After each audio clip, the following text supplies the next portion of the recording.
take her with you. You know, this is the type of optimism I subscribe for. Oh, Project Hail Mary is amazing, so thank you for that suggestion. Happy to help. I love it. Did you get to Rocky yet? No, I have I not got love to Rocky yet. Rocky. Let me know when you meet Rocky. I'm on chapter 2, and it's Yeah.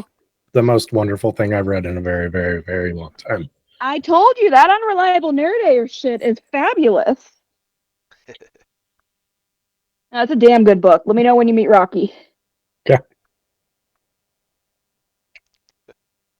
well, I don't know about any Rocky, but I know you guys met Kiona last week. Welcome back, everybody. Yeah, she bitch. We gonna roll her. I hate her so much. Mm-hmm. Last we left off, our heroes were trudging through the cave here underneath Elgroth, which was the home of the cult, home of the people who currently have a bounty on your heads. Yeah. We've done quite a bit of exploring here. We've learned some interesting secrets. Um, and in exploring this underground cavern, we've come to a large portion of it where you've found Kiolna sitting on an altar-like structure with a big piece of stone that has a whole bunch of arcane writing on it. She tried to monologue. You guys didn't let me do that, and fight started. Sometimes she's gonna power through the monologue, man. You gotta do it anyway.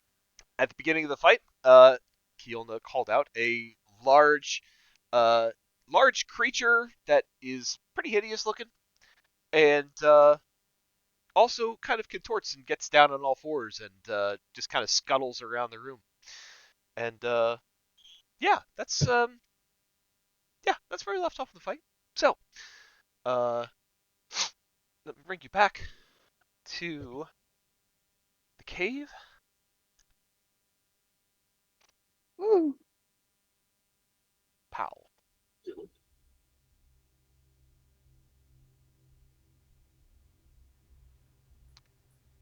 guys are way up here. Hello, robot. Man, I don't even have the music going and I'm roboting. A little bit. What?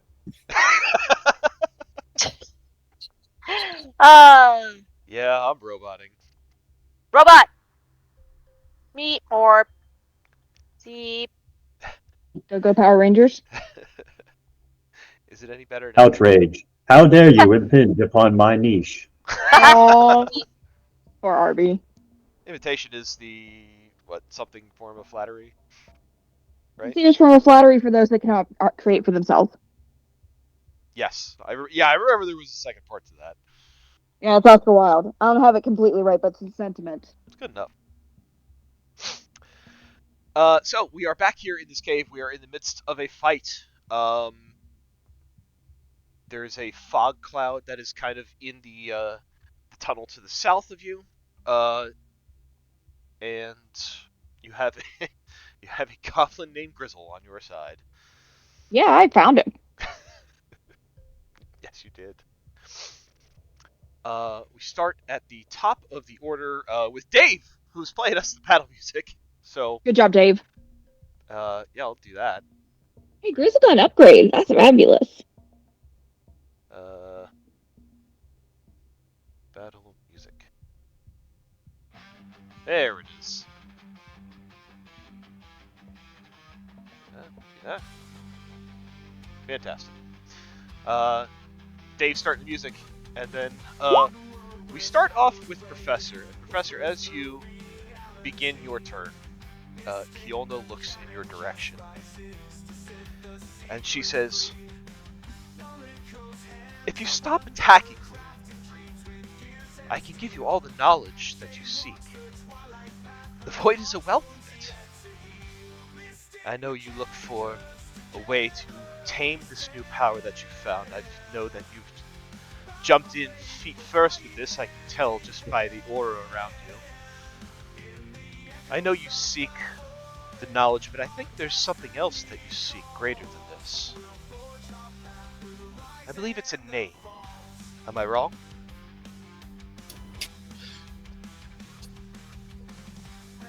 A name. A You name. seem to have a handle of all the things that I'm looking for. Why don't you educate me? What is it I'm looking for? What is this name? A name you gave up and have been seeking to get back. He just kind of smirks a bit and he says, when I'm ready to get that name back, I'll get it myself. And as he's kind of doing this back and forth, his hand is rummaging through his coat. And as he's doing that, almost like he's having trouble finding what he's looking for. And he's just like, so, I have a name I can find on my own. Anything else that I need? Oh, I'm sure there are plenty of things that you need, and if you give yourself to the void, you'll learn everything you could ever want to know, and I can show you how. And she kind of gives you a bit of a pout, and she says, don't let me wind up like poor old broken mirror who could have also given you everything you wanted. I hate her. He almost sneers at that name. And he just gets kind of a dark smile. It's like,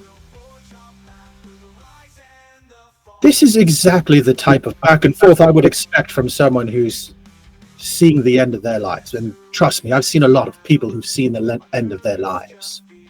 So instead of offering me things that I don't necessarily want or need from the likes of you, why don't you tell me what you want? That's kind of how this works, isn't it? All I want is for all of us to live in the glory of the Whisperer.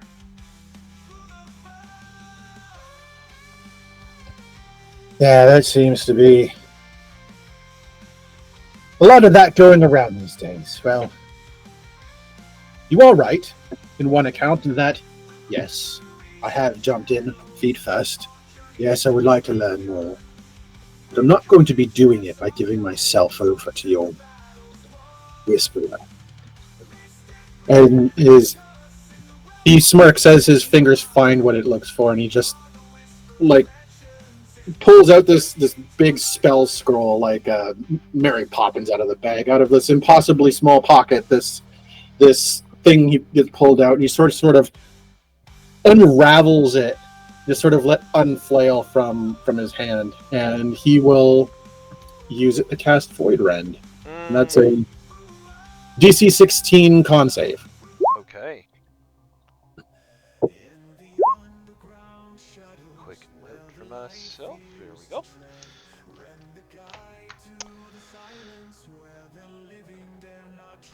So let me actually Alright, we need a con saving throw from Kiolna. Probably also from Gregory, too. It can target up to 3 creatures. Mm, Do you want to do that, Professor? yeah. Kiolna rolls a nat 20. God damn it. Well, let's Silvery Barber that one. Alright. Yes. That is going to be an 11, to which she will burn a legendary resistance. Oh, you bitch. But you gotta burn a legendary resistance. Who are you gonna give advantage to for the silver barbs? Yuki. Very good. Gregory rolls a 19. All right. Well, they'll both take half of 27. Still pretty good.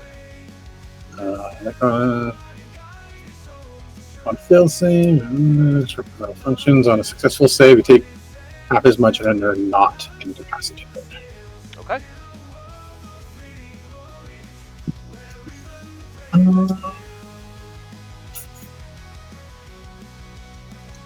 Anything else for you, Professor?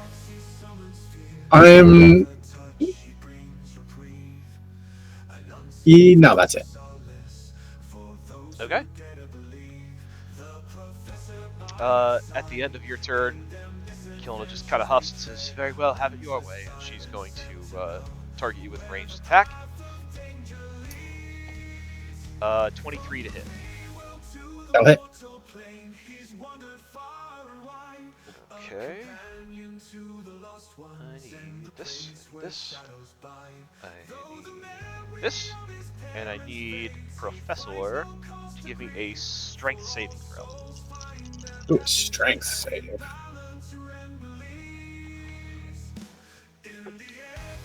How many of these things do I hold on? No sorcery points. But I do have an inspiration. Let's roll that. All right.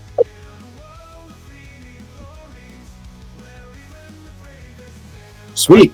One better. So for this attack, you will take 12 points of necrotic. Okay. And with that strength saving throw, you see these dark tendrils start to kind of rise up from the ground. They wrap themselves around you and they kind of entangle you. You're currently restrained. Okay. You may use your action to repeat the saving throw on your turn, ending it on a success.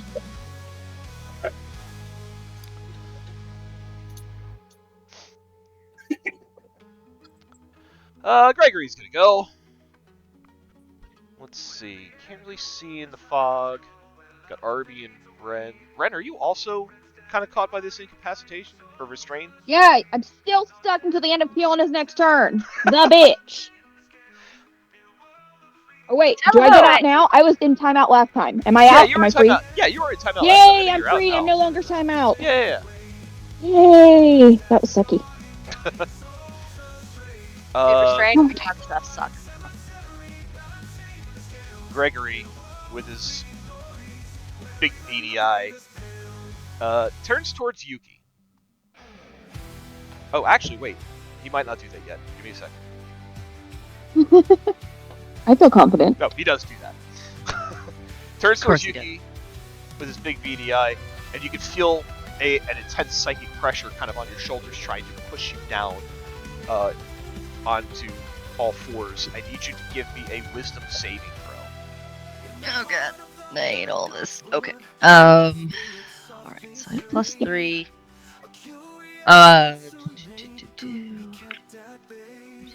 18. You have advantage because of the professor's silvery barber. Okay. Yeah, still 18. 18 saves. Yuki just feels that, and she just growls as she resists being pushed down all fours. She says, "You didn't ask nicely." Yeah, she would have.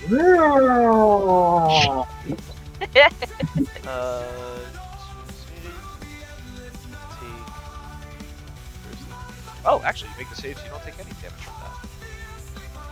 Nice. Hey, Yeah, alright. I like that.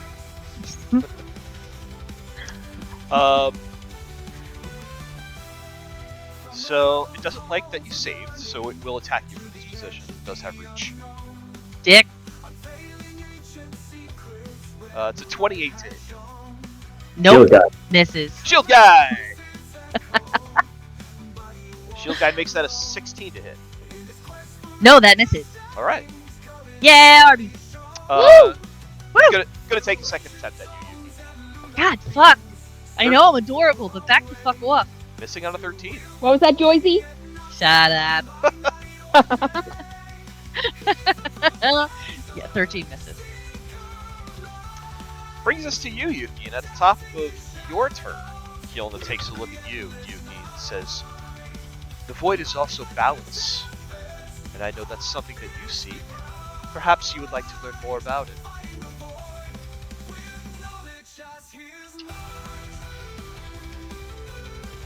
Yuki? I'm here, I'm thinking. Oh. Save Uh, it. Please keep your hands to yourself. ooh. Oh. I love that. Yuki will narrow her eyes at Keelna and say, "You're not wrong. There is balance to be had on both sides. That does not mean that I will succumb to you and what you wish to happen."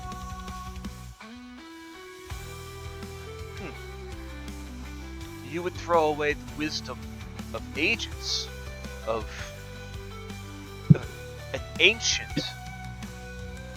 For what?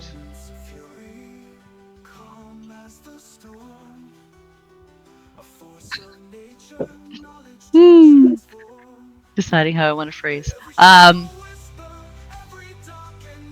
You are correct in that. I would throw it away. I will throw it away every time. I would rather have to search out the knowledge on my own with my friends and maybe rediscover things that you may have locked in that head of yours, but I would do that every second of every day as opposed to be some little plaything for your whisperer. I am my own person. Something you might not know anything about. So you would doom yourself to live in ignorance. Pity that. I will allow myself to live in freedom.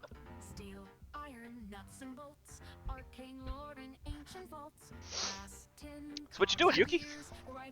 Yay! What?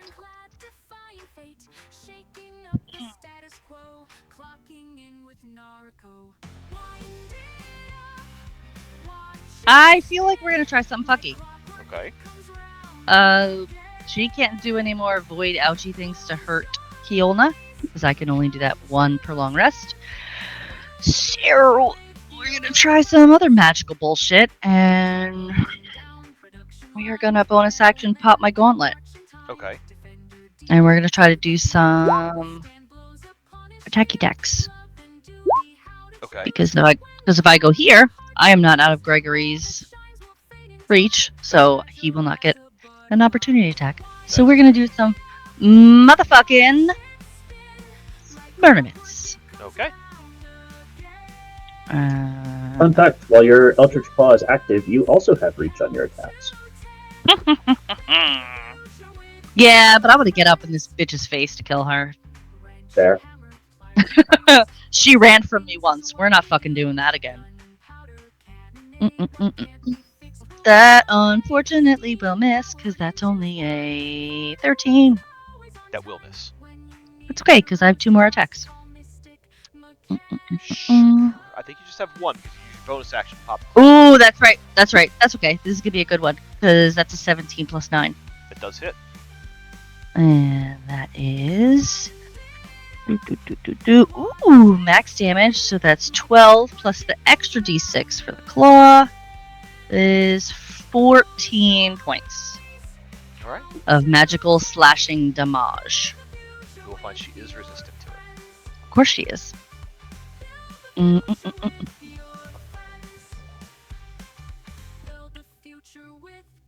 Action. Bonus action. I think... for movement, I think we're gonna boot back over here again, and she's gonna say, "Don't worry, I'm not retreating. I'm just moving so my friends can get a better hit at you." Alright. And she'll just stand there with like her claws out, ready to fight either Kiolna or Gregory. Remember with mobile 2, Yuki, you don't have to stay within Gregory's reach. That's true. Well, So you but I can didn't- move out well, of his... no, I she does, didn't because- attack Gregory. Yeah, she didn't attack Gregory, so she does have to I stay can within only- Gregory's reach. Yeah, I can only move away from the creature that I attacked. I mean, Oh, the attack. yeah, you don't have to stay in Gregory's reach. You can provoke the attack. of Sure. opportunity if you want. Yeah, absolutely I can. Because that'll go well with fucking over half my hit points gone. Alright. That's a good idea. Sorry, my bad. I thought mobile didn't provoke opportunity attacks. Yeah, The no attack. worries. Yeah. I forgot that a million times myself, so no bigs. Yeah, You only don't have against, to mobile. only against creatures you attempt to attack. Mm-hmm. Excellent. Is that all? Yep. That's it. Jade, the start of your turn, Keel, turns to you, Of course she does. and she says, "Please, you are the voice of reason in this group, are you not? The void is memory. It can bring back memories of things that you have forgotten, perhaps past lives, perhaps the knowledge of those who have done you wrong may still be around, and perhaps the knowledge of who they might be targeting next so that another young innocent girl doesn't have to face the same fate that you did. Oh.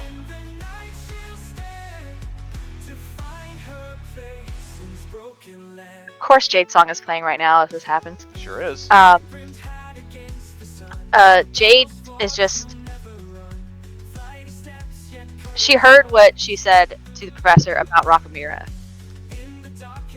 And it's still weighing on her about Rockamira, for one, but also what they just did in the other room.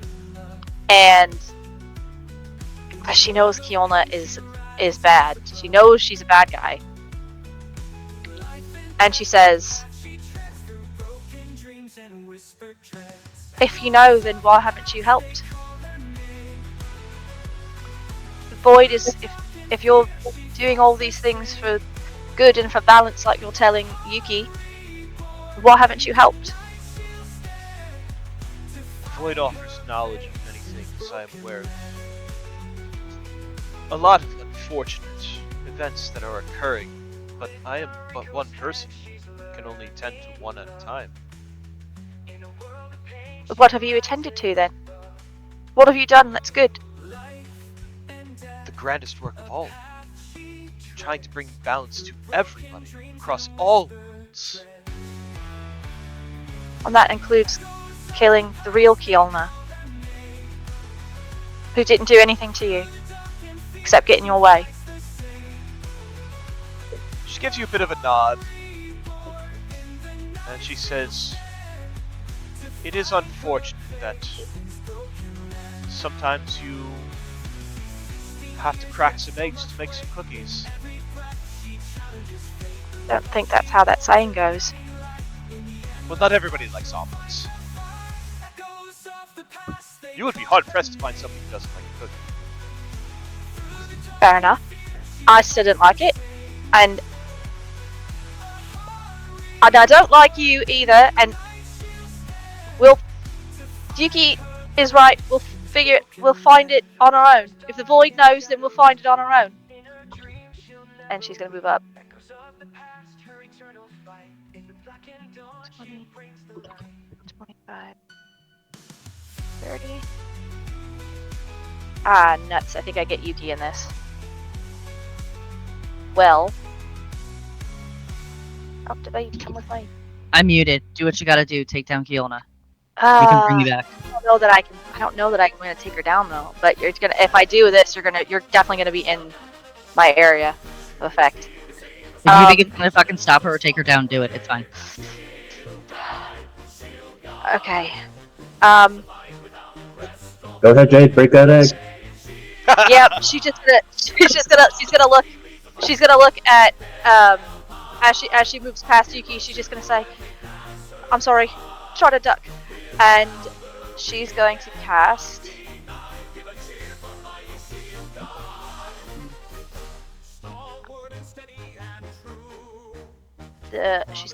Void Rift on Kiolna.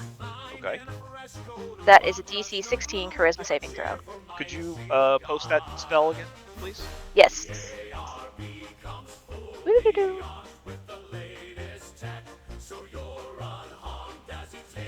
It's a 19.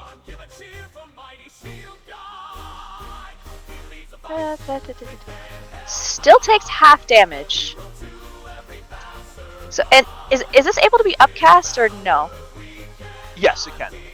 It can be. Okay, I would like to cast it at a second level. Okay. So I have a second level spell.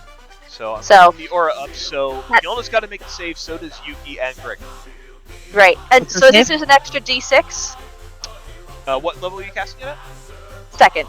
Yes, it adds another d6. Okay, so it's 3d6. So I need Yuki to also give me a charisma saving throw. What's the... Okay, Charisma. Got it. Gregory fails that. Good. 18 So from Greg- Yuki. Oh, Yuki makes it too. So Yuki is only going to take...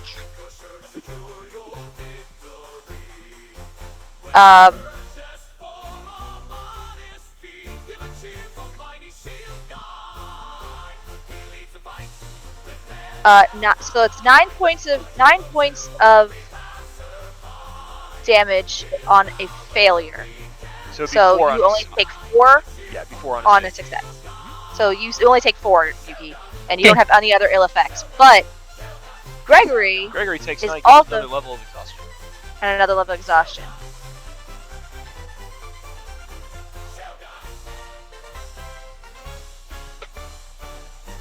As these flickering tendrils of just like Yuki's glow was like that tinge of purple. Hers is that tinge of purple with like a radiant energy to it. Let's see.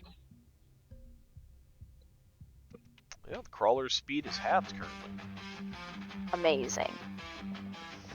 So that was action. I think that might have been all your movement. I'm not sure.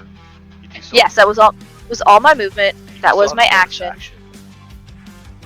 And bonus action.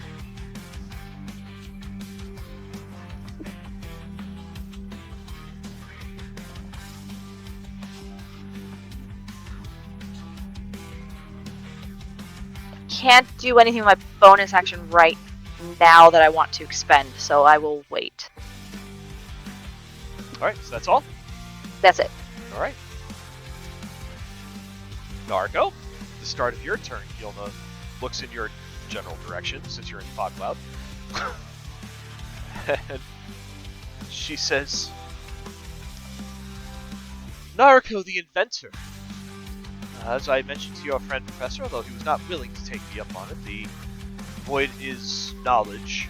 I know you yearn for the knowledge of the way the world works, and inventions, and creating things, but the void can also give you knowledge of things that you didn't know that you needed to know. Like, perhaps, what happened to your birth parents? Haven't you ever thought of that?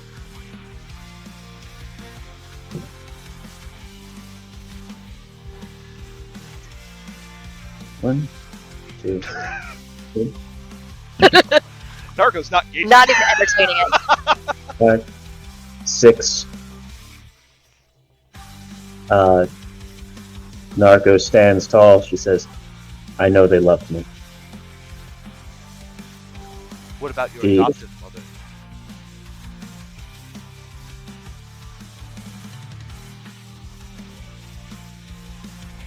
She taught me how to recognize a scam when I hear one.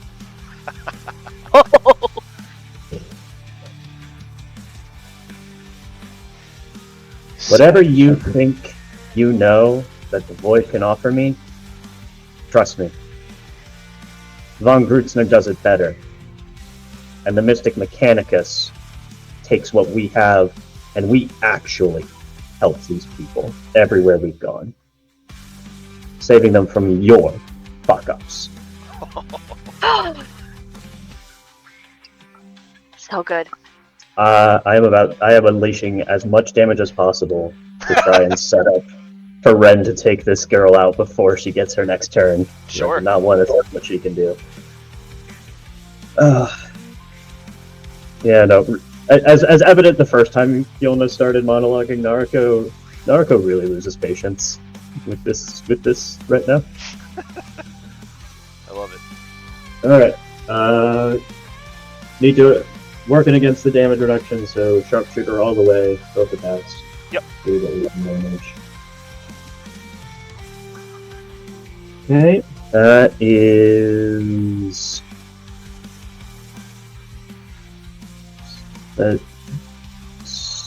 17 to hit? 17 hits.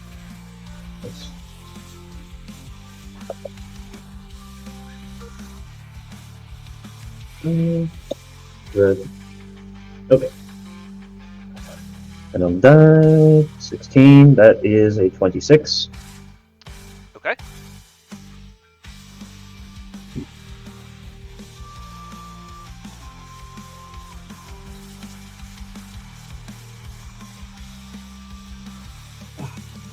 I'm mad now. I was considering, if I want to go full damage, why don't I use Branding Smite on top of it?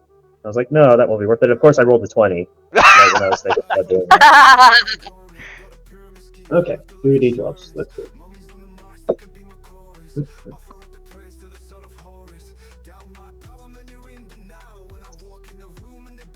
Also fitting that Seppia's song is playing right now.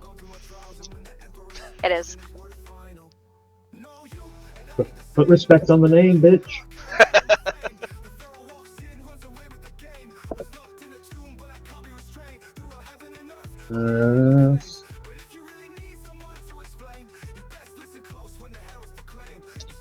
Okay, that is 11 plus 9. That's 36 points of damage. Bonus action, RB! RB! RB! Get him! HP left.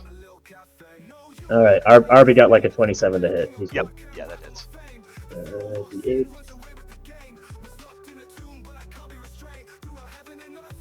It's hard for me to get at the dice quickly because Rosie is like right on my desk and she really likes the cookie clocks. Nothing. Alright, My desk decluttered. that'll be 10 points of force damage. Okay.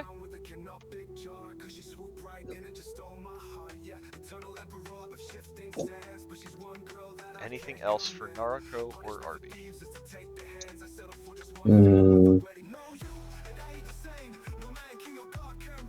I'll keep RB there just in case. Alright. It's okay if he gets hit with friendly fire. Alright. At the end of your turn, she's going to take her last legendary action. She's going to just kind of snarl at RB and reach out. Her hand twists and turns into this gnarled looking claw.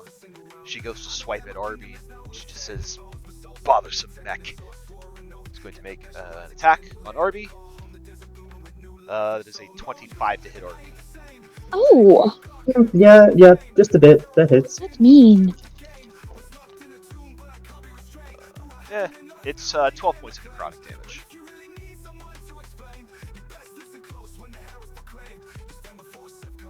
False reassurance. You may submit any complaints about this product's performance to your nearest von Grutzner representative.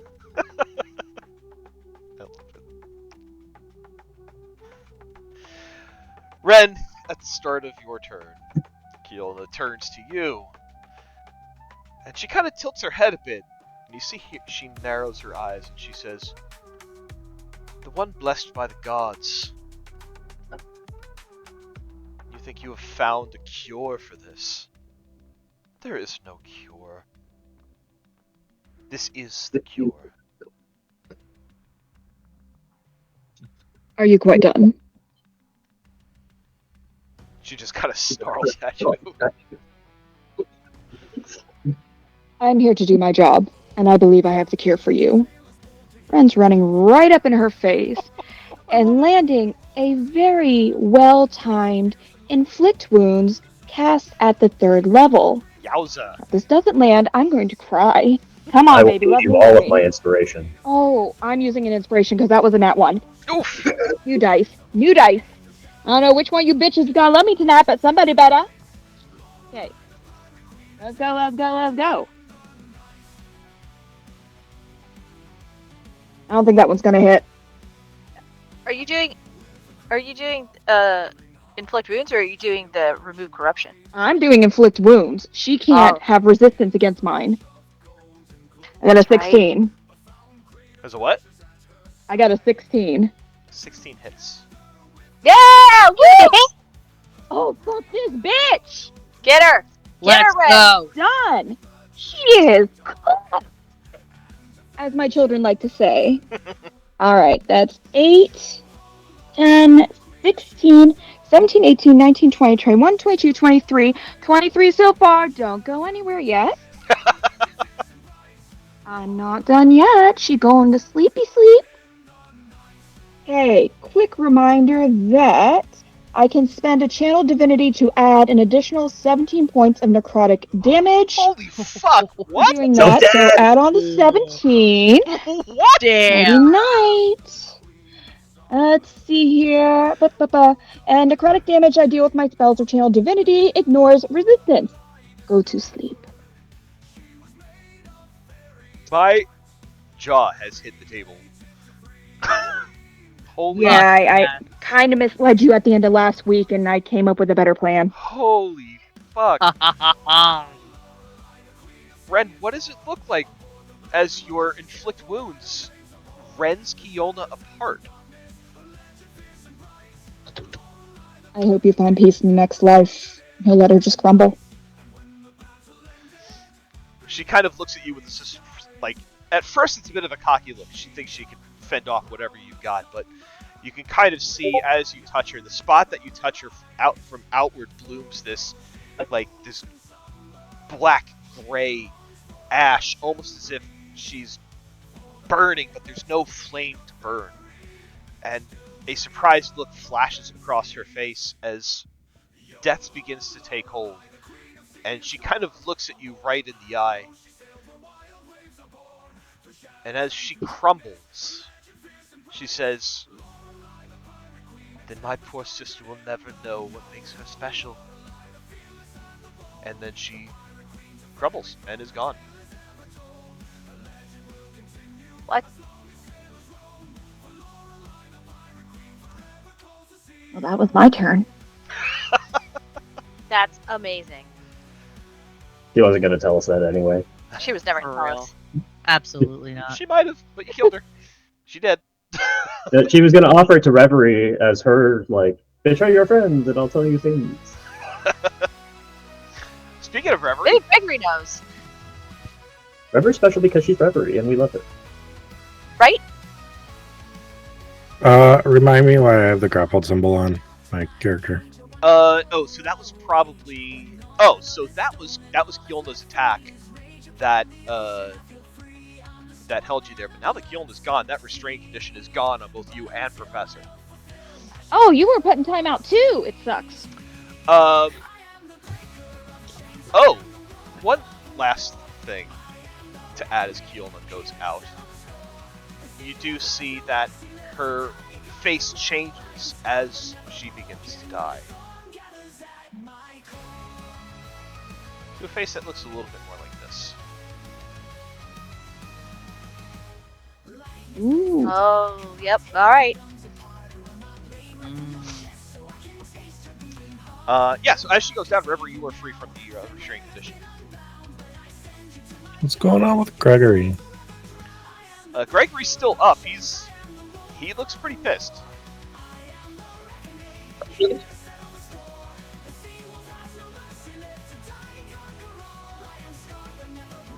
Oh, I scrolled too far. Magic missile. Whew. Take 16 points of force damage. Done. This is our friendly goblin that we're adopting, correct? Yes, that's correct. Thank you. Okay. Yeah, he's cool. Don't kill that one. No, I like him.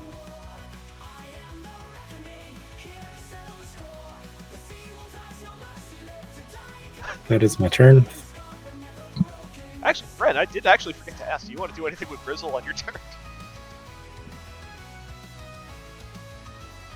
You know what? I will sit there, and I think Grizzle will make one scaredy little attack at Gregory. Sure. Sorry, I was having so much fun killing people, I got a little distracted. It was a great moment. Alrighty, let's see how oh wait, that's not a scimitar we're using. There, let's try again.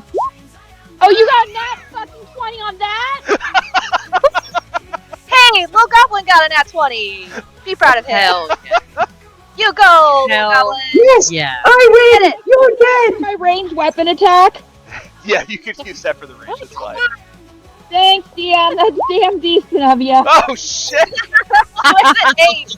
With an 8. It would be Gotta so roll one more funny if D6 you and stop talking. Right, there we go. There, we're done. We're done. Gregory's gonna hide again, or Grizzle's gonna hide again. I think we got another mayor on our hands, people. That's a good job, Grizzle. We'll go find him a nice place to live. Dave's cranking the tunes. Professor, you're back up.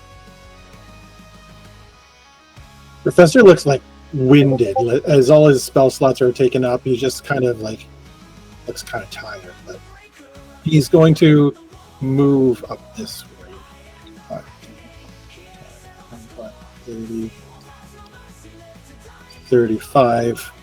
And I'm going to cast Hold Person on Gregory.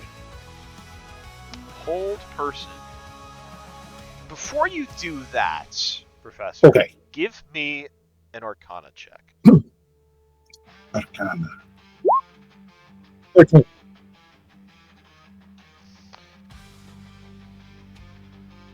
Let's see. So, I think, Professor, you know that Hold Person will only work on humanoids. This is not a humanoid.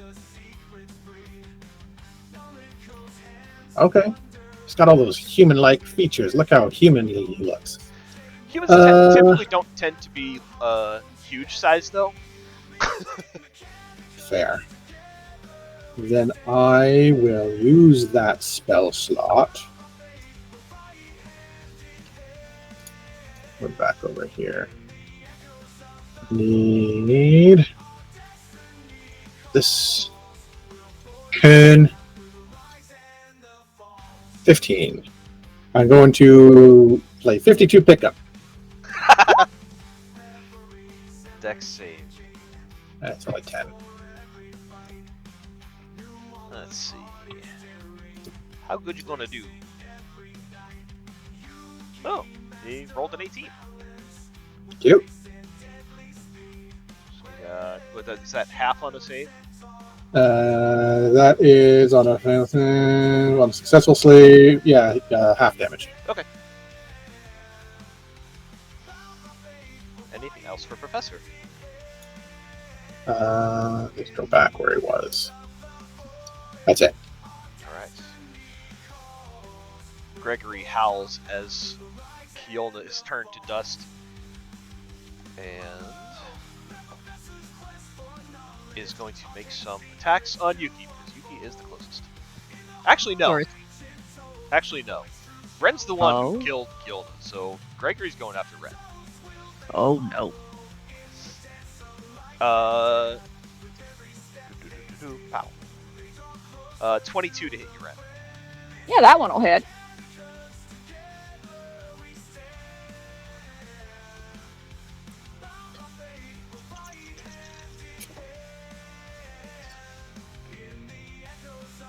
It's going to be 18 points of bludgeoning. That's not going to be fun. It's going to make a second attack against you, Ren. Alrighty. Roll like shit. Another 22 to hit. Yeah.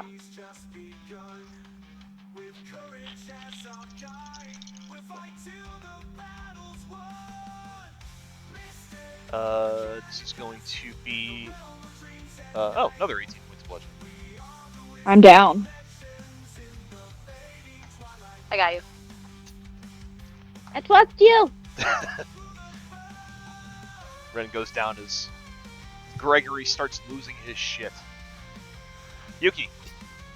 Yuki sees Gregor lose his shit and sees Ren go down and goes, absolutely not, and we're gonna fucking slice his little ass up.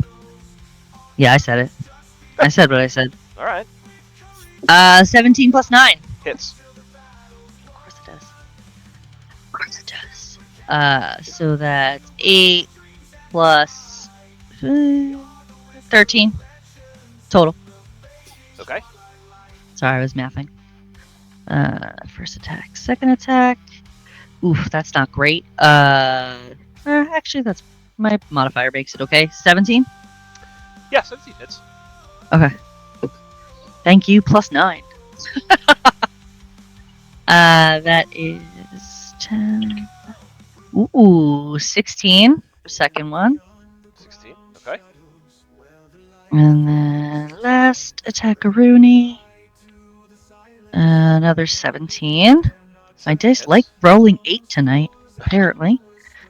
That is 4 plus 6 is 10. Plus 5 is 15. Another 15 points of damage. Alright. Think.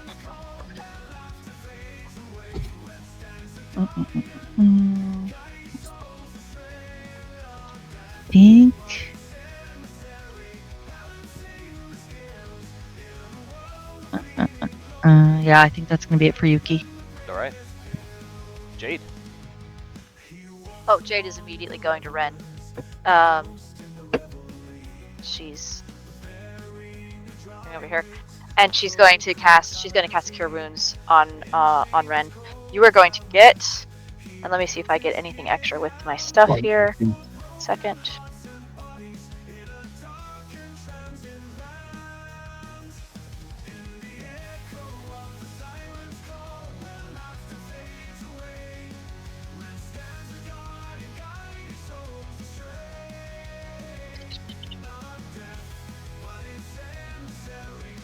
Apologies. No, I don't get anything extra on this. So, Good. I will though when I cast my other thing. So for right now, you're going to get a Cure Wounds. It's a D8. Where did my oh, there it is. The one with the giant 8 on it, probably. That might be Hell fun. yeah! You're gonna get 10 hit points back as Jade reaches Ren, down. gotcha. Yeah, as Jade reaches down to touch like the side of Ren's skull face. Yeah. And just that surge of warmth, like rushes back to Ren. Probably before fading, because we're both dead. You mean I do not get to sacrifice myself today? No, not today. Mm. Not. Let's for a really, really far away time. Not right now. Oh well. That's my turn. Narco.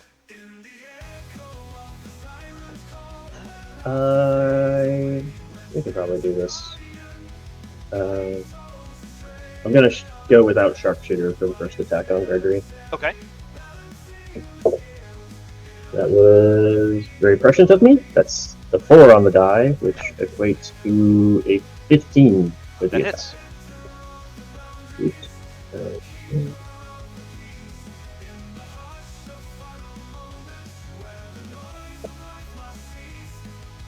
18 points piercing. Alright.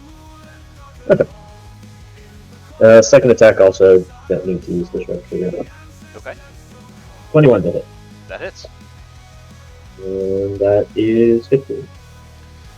How do you want to do this, Narco? Hell yeah. Probably gonna hit him right through that big cursed eye that he's got.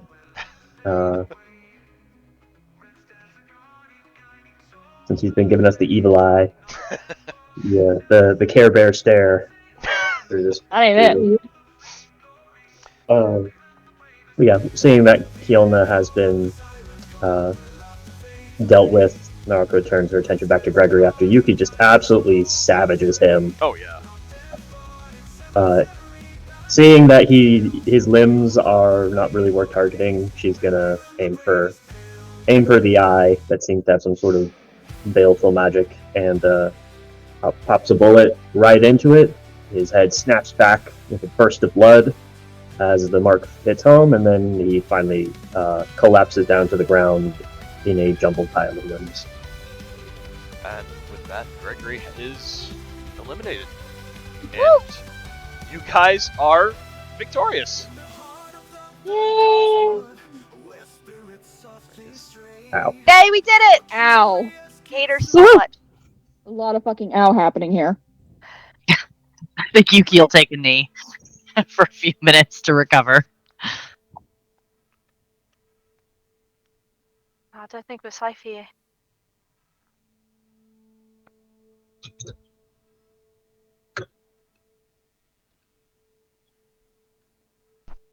How is everyone?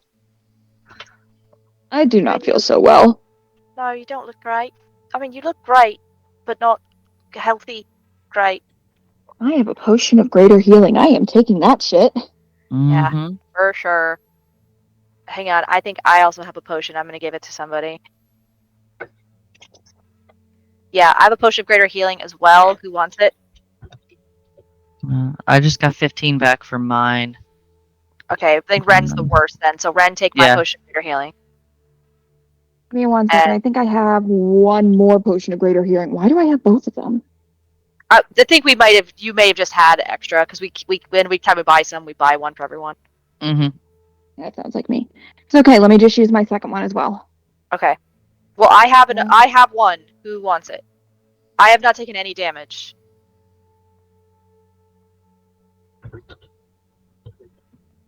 I mean, I'm not great, but Yeah, but you'll still fight on the front line. Get it. Whoever, Get it, girl. just hold out her potion. Just, I'll have one. If anyone needs it. I don't need it right now. We can get more. Who's below half health? let's see. I think just Ren right now. 19 off that other one. Uh, Hey, I'm back up to 45 out of 66. I'm doing much better. I'm barely over half. Okay. I'm 30. Give more to her. Then here, Yuki, you take it. Absolutely, you do. Yeah. You go in there That's and you do one- frontline shit all the time. That's one potion of greater healing. And I'm going to remove that. So now I'm at 0 for that one. I also have one potion of regular healing. Like I said, I rolled almost all max on that second potion. That was awesome. That's great. Mhm. Does anyone want 3 this one? bullets. Reverie? Another one to Yuki, if nothing else. I'm up to 52 now, so I'm good.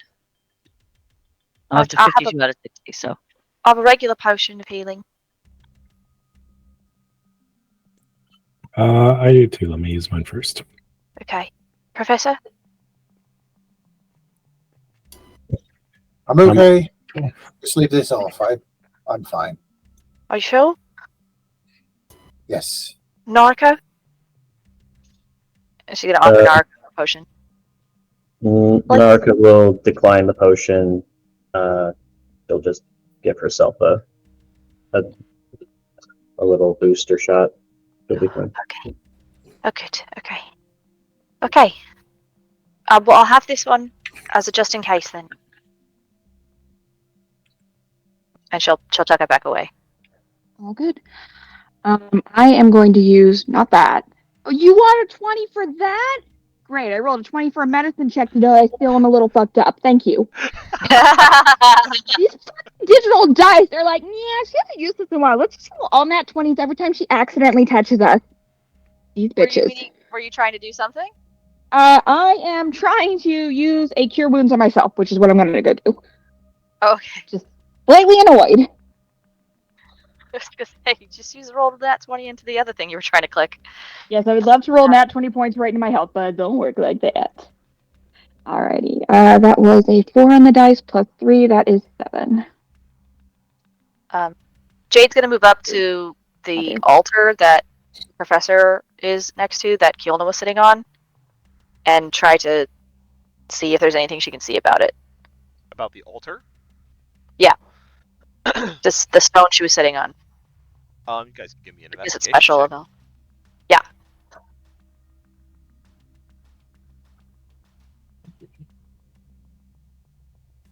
That's a nat 20 for Jade. Nice. For investigation. I'm gonna get the investigation gonna come back with it's stone. It's 22. Yeah, that's exactly what you get back. It's an altar. Cool. It's got It's an altar. It's got a big stone on the top of it, that has a bunch of like arcane sigils and formula written on it.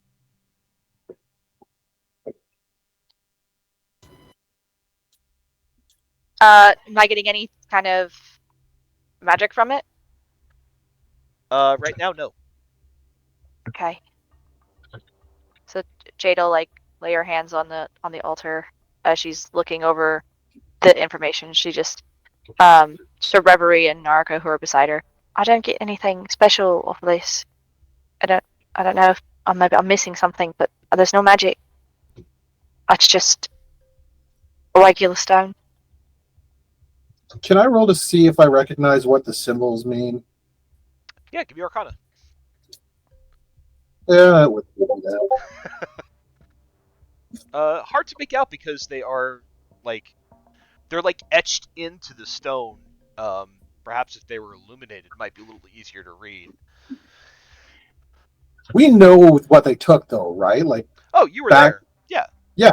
You were there, and I think somebody along the way, I think, told you what it was. Probably Fedwood told you.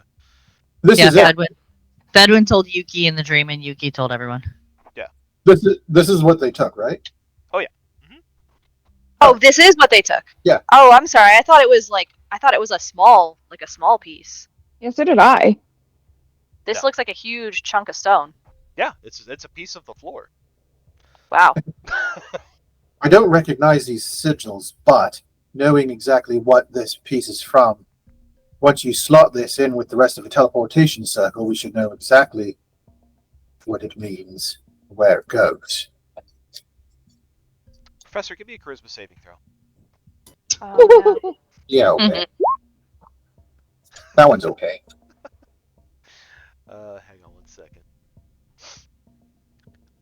As you are inspecting this stone, and you're like, oh yeah, teleportation, slot it in and see what happens. The cacophony of whispers starts to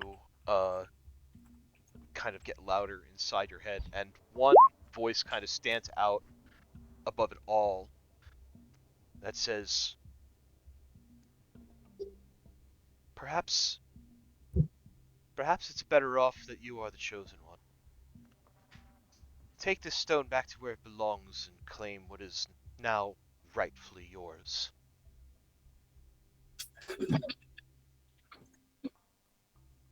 Do I recognize the voice?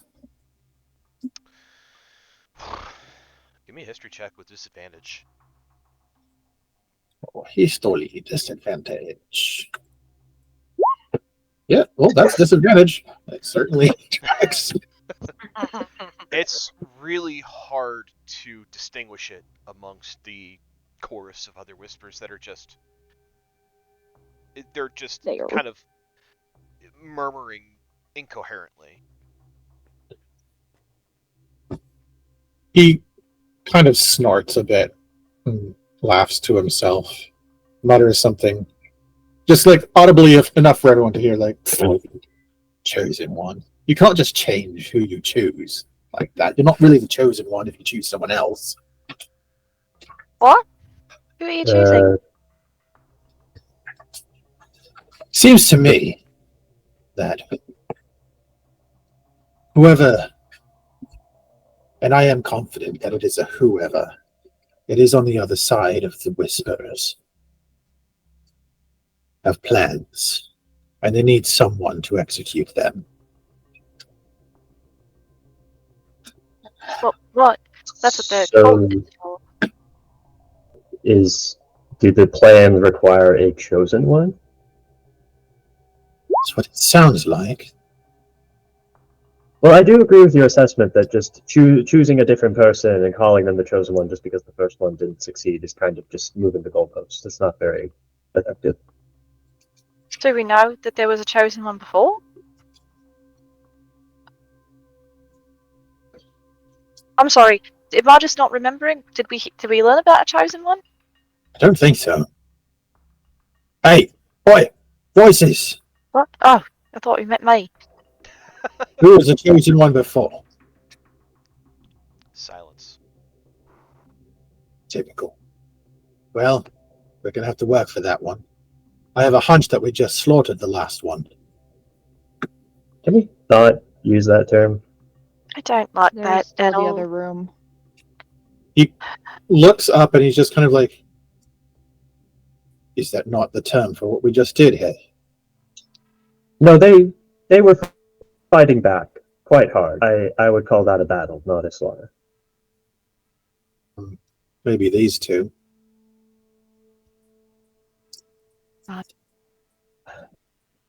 The other room, not so much. Jay, do you have your detect magic up? Let me see if I can still cast it. It's at will, so I was it doesn't unclear. doesn't use a spell slot. So yeah, I'll have it up.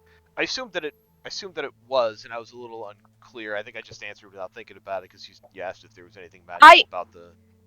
Yeah, I meant to have it up, and then I thought about it, and then I was like, oh well, maybe I can't because I don't have any because but I don't need a spell slot to do it. So no, the detect magic's up. Okay. Detect magic is up now that I don't have concentration or anything else. You do detect magical items in Keolna's remains. Ooh. I will.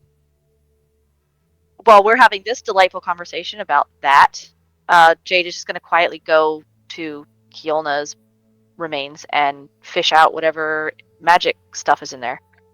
Ren will move to assist her if needed. No investigation check needed. It's not actually hard to find if you're going through kind of. Well, how deep are you sifting through what's left? I will here? Down to wherever I need to reach down to.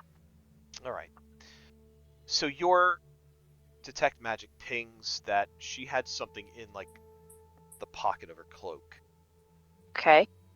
You pull out 3 like small glass beads that when you hold to the light sparkle a little bit like diamond. And on each of these beads is etched an arcane symbol. Give me an Arcana check. Okay. That's okay. Not bad. Not bad. That's gonna be a 12. 13. So there are 3 of them. There are 2. The sigil is 2 where the sigil is blue in color. 1 where the sigil is orange in color. One of the blue and the orange positively match the arcane circles that you've found and dispelled within this cavern.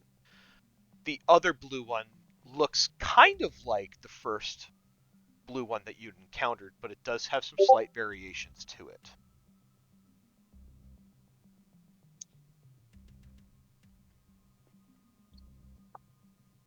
She's going to look at them and then she's going to hold them out to the group.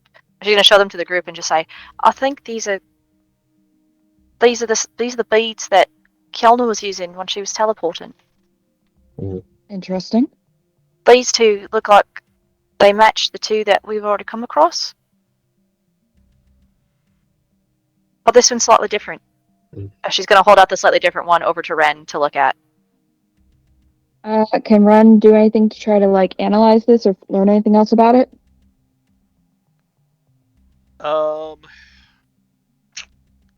Ren, you could also give You're allowed to tell me now? You can give me an Arcana check as well. Okay. I would think if you had like an Identify spell would give you something a little bit more positive. Suzanne never has an Identify spell. That is apparently my thing. Can I ask a point of clarification? When you said the first one we came across, do you mean the first one here in these caves? The big one? So it was, the first one that you came across when you first entered the cave that was blue in that first chamber. The blue, like the sigil on that matches that one. Okay. The orange one matches the one that was in like the cave with water. Right. And the other blue one is kind of like that first one that you encountered, but it has some slight variations to it. So it looks like it probably goes somewhere else. Potentially. Like it belongs to a different teleportation circle. And actually, I can answer that question for Ren, because Ren, as you study this the other blue one, you realize that it kind of seems like it is like. I'm not coming up with the right word. It's almost not like a counter to that first blue one, but kind of like it's related to that first blue one in a way. Okay. So it's complementary somehow. Complementary, thank you. That is certainly the word I was looking for. That's why I'm here. Ren will share that with the rest of the group. Well, do you think it goes to the other side of the teleportation circle? Maybe it's like a rope, one side to the other. Maybe. You use one to get here, one to get somewhere else. Could be. Go back and forth. Could Nariko use Identify on the mystery orb? Yes. Oh, thank goodness somebody has Identify. Yay! Ain't me. Just Jade and Ren just digging through Ash, First of all, yes. not the first time I've had our elbows deep in someone. I made it. I can dig through it.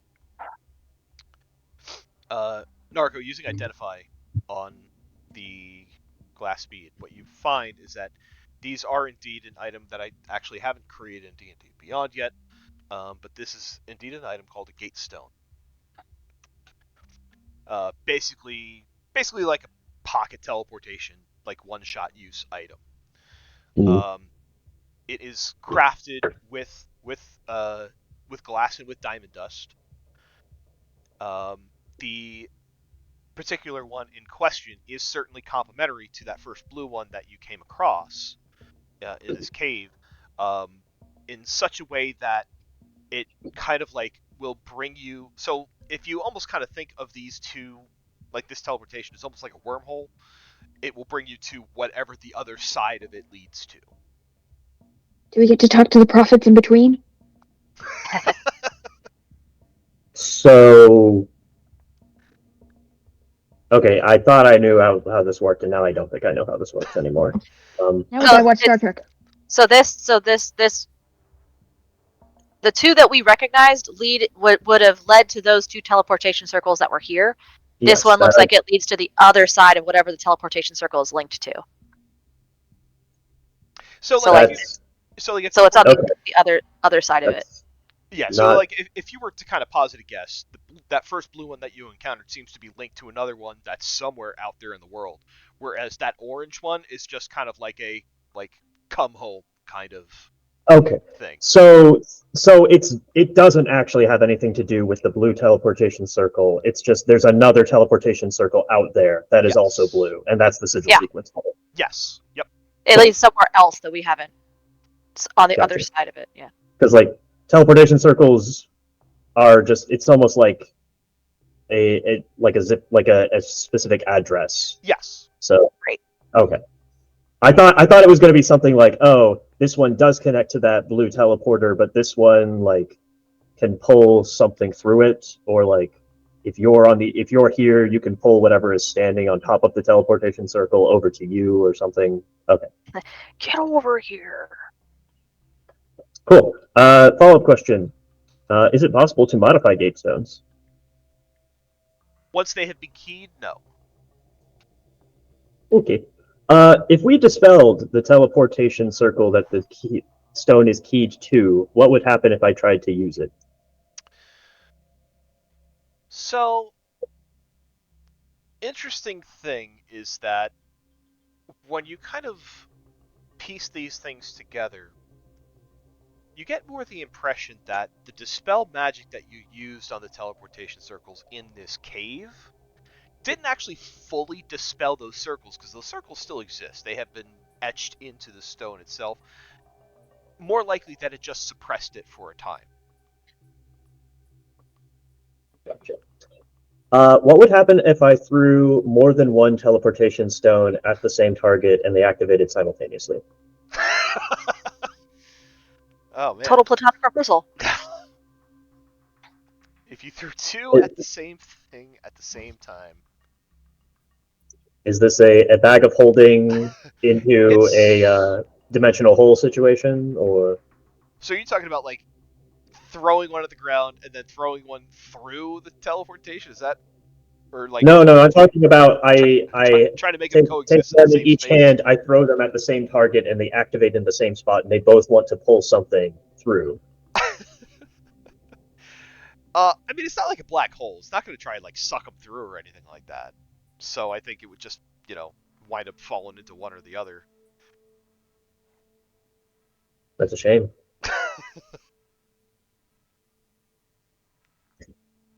Okay. Add those to the inventory. Everyone cool with Narco taking the ritual stone and shoving it into the briefcase of holding? Yeah, for sure.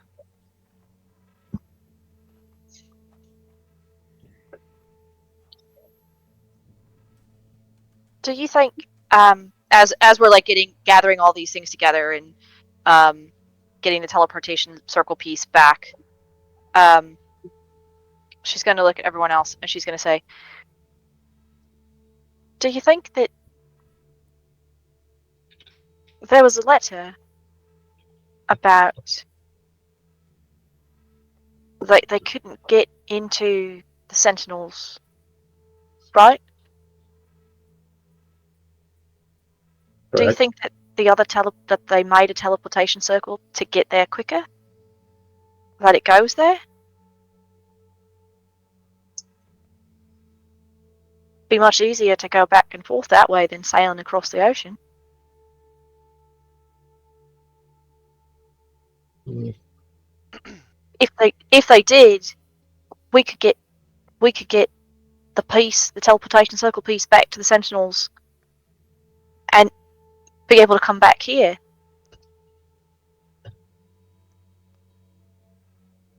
And then all the pieces are out of the hands of, well, them.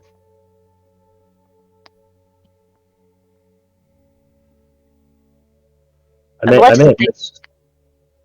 may have missed something there. Was Jade suggesting we take the entire teleportation circle out of the Sentinel Fortress? No, she was talking about taking the teleportation circle piece, the piece that they had stolen, Oh, back to the Sentinels. So the piece that you're putting in your bag, use the teleportation bead to get to the Sentinels, give them back their teleportation piece, and then use the other bead to come back again. right. We probably wouldn't want to do that until we at least checked in with Fedwin. Oh yes, no, not right now, not right away. Yeah. It's also that I want to be sure that we're not accidentally just fulfilling their plans, because their plans seem to be to acquire this piece, reunite it with the others, and then use it to travel to the destination. So if we are to return the piece, we would probably want to make use of it immediately ourselves to try and get the artifact on the other side and move that away, as opposed to just fixing the doorway and then leaving it not necessarily unattended, but not overseen. Right. And this might not even go there, but it's just, if I was a bad guy and I wanted to get into a place and I had another place that was safe elsewhere, it'd be easier to get back and forth that way. Yeah. The problem is it takes a year, I think, to create a permanent teleportation circle in a spot. So if they're already having difficulty just getting close to the fortress, I'm not sure that they made all the extra efforts to make a circle there. I don't know.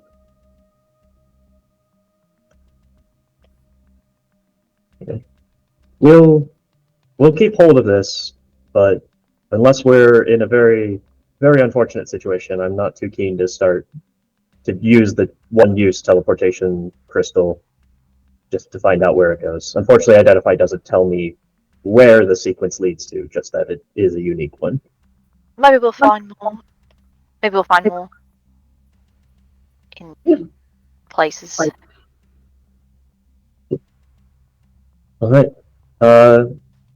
Yuki, you were looking at that room. Is that the quarters of the giant? This is where Gregory came from. I wanted to make sure nothing came out while you all were investigating. Shall we go in and see if there's anything in there? Go right ahead if you want. I'm fine staying at the doorway. I can smell it plenty from here. Yuki will nod, and she will go in to investigate this room. Okay. This room literally looks like the personal quarters for a giant. Against the eastern wall is a huge-sized bed, and racks of various weapons in decent shape stand against the north and south walls. Next to the bed is a simple nightstand.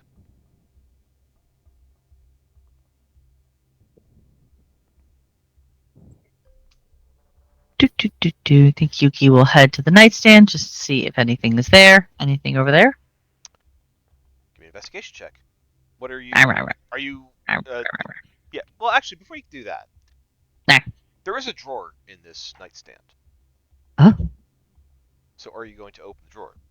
This is the question to investigate. I've learned nothing, so yes. Yes, give me an investigation check. Cool. Alright, what do I have? +1. Perfect. Do.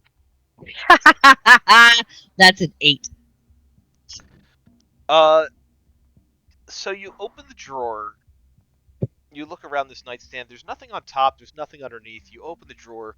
There appears to be some kind of almost like a wooden folio or like a wooden box that has like a hinge on it and a clasp that is keeping it closed. So like kind of like sort of thing you could like fold to open if you wanted to. Yuki will open it.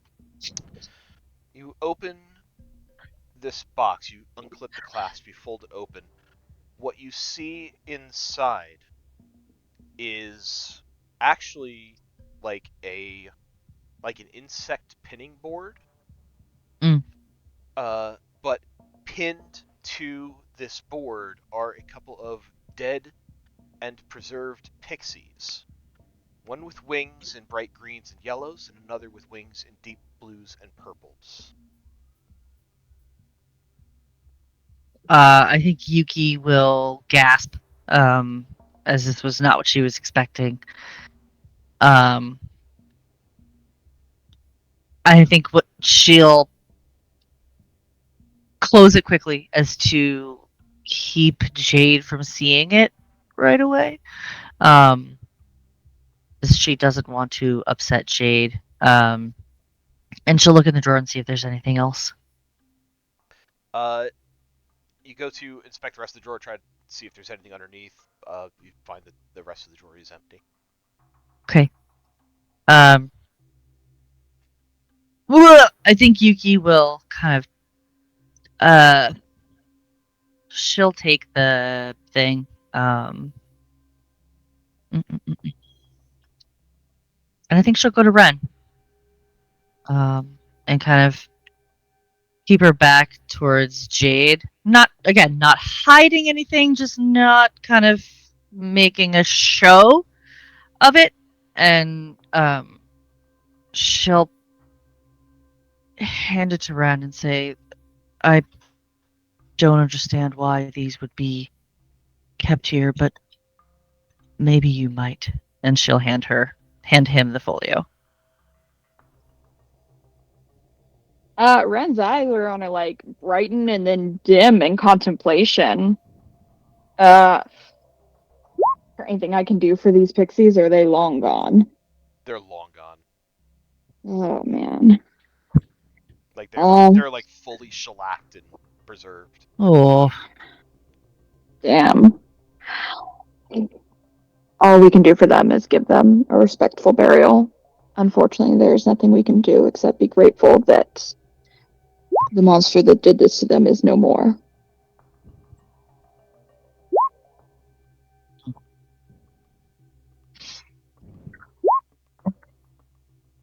Do you... Again, I'm not familiar with burial rites of pixies. Is it best to take them and lay them to rest in forest? Yeah, do I know anything about the burial rites of pixies? I mean, I spent some time in the Feywild. Give me I'll go with either history or arcana on this one. Oh, we're gonna go with Arcana because that one's a better one. See if I know anything. That was a 5 with the bonus. Ren will frown. I have not spent much time among pixies, unfortunately. I do not know.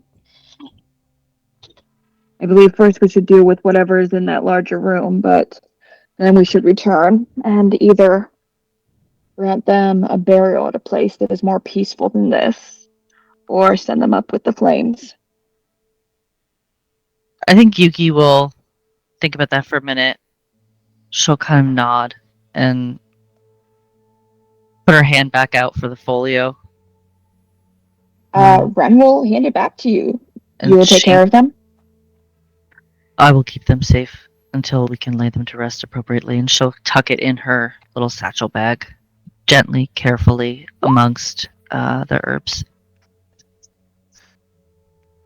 Ren nods. We will make sure they are taken care of. Guys, I found a wall with a sword on it. What do you find? Nothing. We have killed a monster and we have done a good job at it. She was not very nice. No. Gregory was not nice indeed. Gregory was... I don't know what Gregory was. I was look underneath the bed. I wouldn't look under there. Just doing that thing where people are like, I don't want to touch anything in this room. I'm gonna look underneath the bed, like, eh. Give me an investigation check, Jade, or either or perception, either one. Okay. Now I rolled a nat 20. So yeah, Awesome. that's a nat 20 for perception. That's 28. It's fucking gross under there.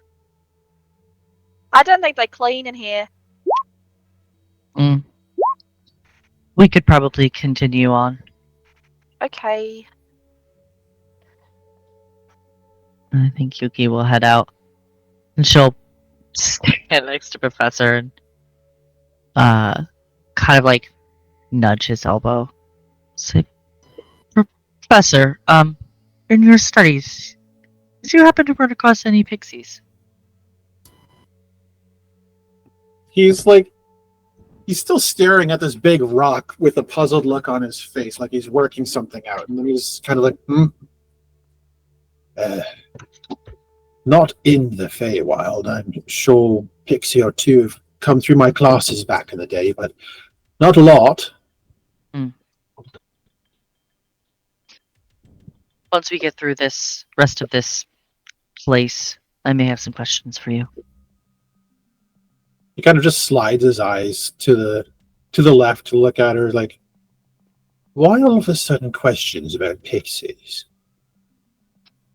I think Yuki's eyes will flick to Jade quickly and back to the professor, and she'll say, just curious. She's not going to elaborate. He just kind of like wrinkles his nose a little bit, and he's just like, okay.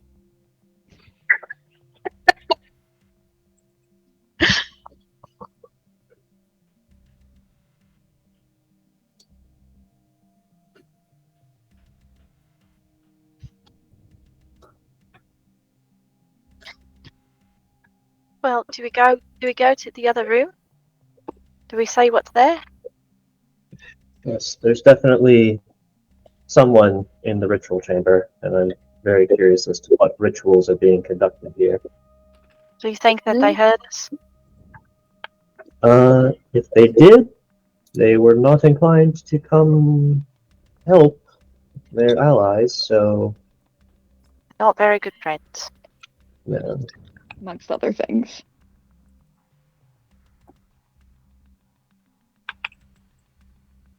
The fog cloud's still up. Lasts for an hour. Cool. Okay then. Hold my hand. I'll walk into the fog cloud. Yuki's going to kick Gregory again as she walks by. Naruko holds Jade's hand and then realizes that she meant because of the fog. But She'll hold her hand anyway.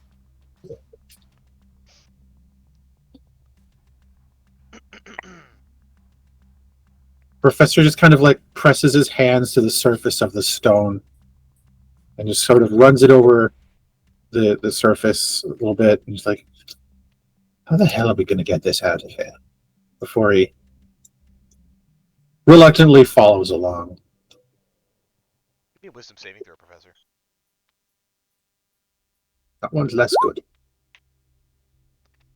Oh no, and he's by himself. He's not. Reveries there. Yay, referee. Professor, there is... It starts quietly at first, but then it slowly crescendos and gets louder and louder and louder. And all you can make out is, take it, it's yours. He just kind of whispers to himself, and he's like, and where do you propose I put it? It just keeps repeating, take it, take it, take it, take it. I've got a strength of 10. I can't take anything. Professor arguing with an elder god is like, it's an enormous stone slab. I can't do it. If you've got a means of me to pick it up and put it in my pocket and take it, I will gladly do it, but I don't see a way of doing that. Professor, as you kind of say that out loud, the memory hits you of Narco casting Reduce on the cannon. Meanwhile, as these whispers continue to get louder in your head, actually, give me an insight check. Okay, one of my few good rolls.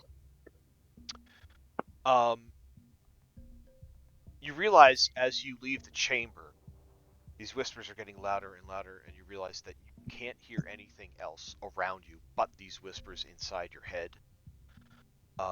You will effectively be deafened to anything else happening around you, probably until you find a way to take that stone. He winces and then falls back. He gets back into the room, hoping to quiet them. Quick question. We already took the stone. Is that what's causing this?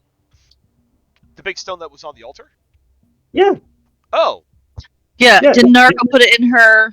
Yeah, I put it in the briefcase of holding. Oh, We all briefcase agreed that of holding. we were I doing thought you were with it. talking about like the little I thought you were talking about the fucking altar itself. Oh. Okay. Then never mind. None of that happens. Well, the altar did it. The altar is just like, It's I'm not me. made of the purest marble. How dare you leave me behind? Never mind. Rewind. It's like, oh no, we're taking it. We're just not letting the professor hold it. Fair enough. You want to hold dead pixies instead? So, question to that then: what happens when Narco puts that in her bag and the professor watches her do it? Professor, you are kind of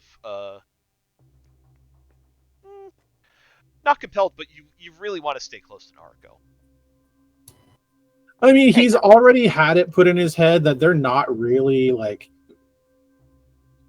There's doubt sown within him about their. I don't remember the words that you use specifically. He's not like on great terms mentally with this team, and that's coupled by what happened in the other room. So now he's like, he never would have considered that as like, okay, that's clearly the intrusive thoughts. But I mean, we just went in and just like killed a bunch of sleeping dudes. So he's like, oh, those. I know these are the whispers, but it's kind of right. We are. Christ. We did to them what they did to other people, and that's not that cool. Yep.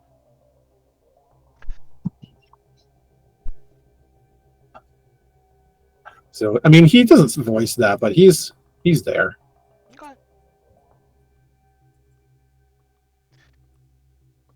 So moving on, you approach the big double doors of this chamber that Grizzle has kind of pointed out as like a ritual chamber.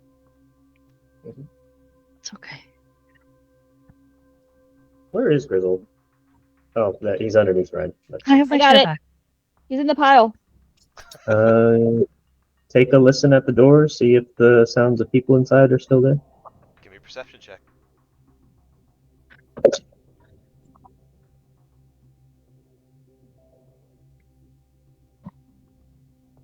$23. As you listen in on the door, you do indeed still hear the voices from behind the door. They're actually speaking in common now. 3 separate voices. And you can kind of make out what they're saying. You hear one says, I told you, Zilch! The stew needs more salt, not more rat tails. How are we supposed to impress the boss with your disgusting cooking? Another voice pipes up. Oh, like your idea of adding mushrooms was any better, Gleeg. The last batch made half the guard sick. Besides, the rat tails add texture. Third voice. Both of you are useless. The real problem is that we need more firewood. The fire's too low and the stew's not even hot. If we don't fix this, we'll be the texture in the stew for that monster from the outer world. And it just kind of continues on in that fashion. So, It sounds like whoever is in there is cooking. I was not Uh, expecting that ritual. yes. That seems strange, right? Grizzle, Grizzle yeah. looks confused and he says, they don't cook in there. There's nothing to cook in there. But they were on chef duty last night. If that's Gleeg, Zilch, and Nobble. They're What is in there? goblins, I take it. Yes. Okay. There are spells that can make it seem like they're not really hearing what's really there. That is possible. I'm in favor of when we opening the door announcing our presence and that the boss is no longer here and seeing if they might be willing to parley and perhaps not get into another fight. Seems reasonable. Yeah. I'm going to use my ring as we're standing here and use its charge to regain a spell slot. Okay. Just letting you know. Okay.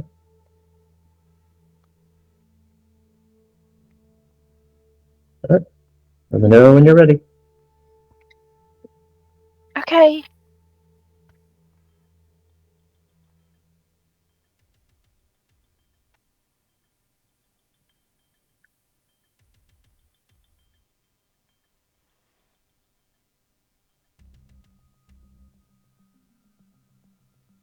Ready. Yuki will nod at Naruko.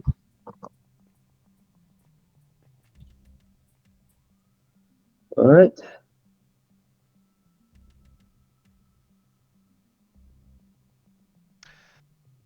Opening the door to this large chamber, you're greeted with a cyan arcane light.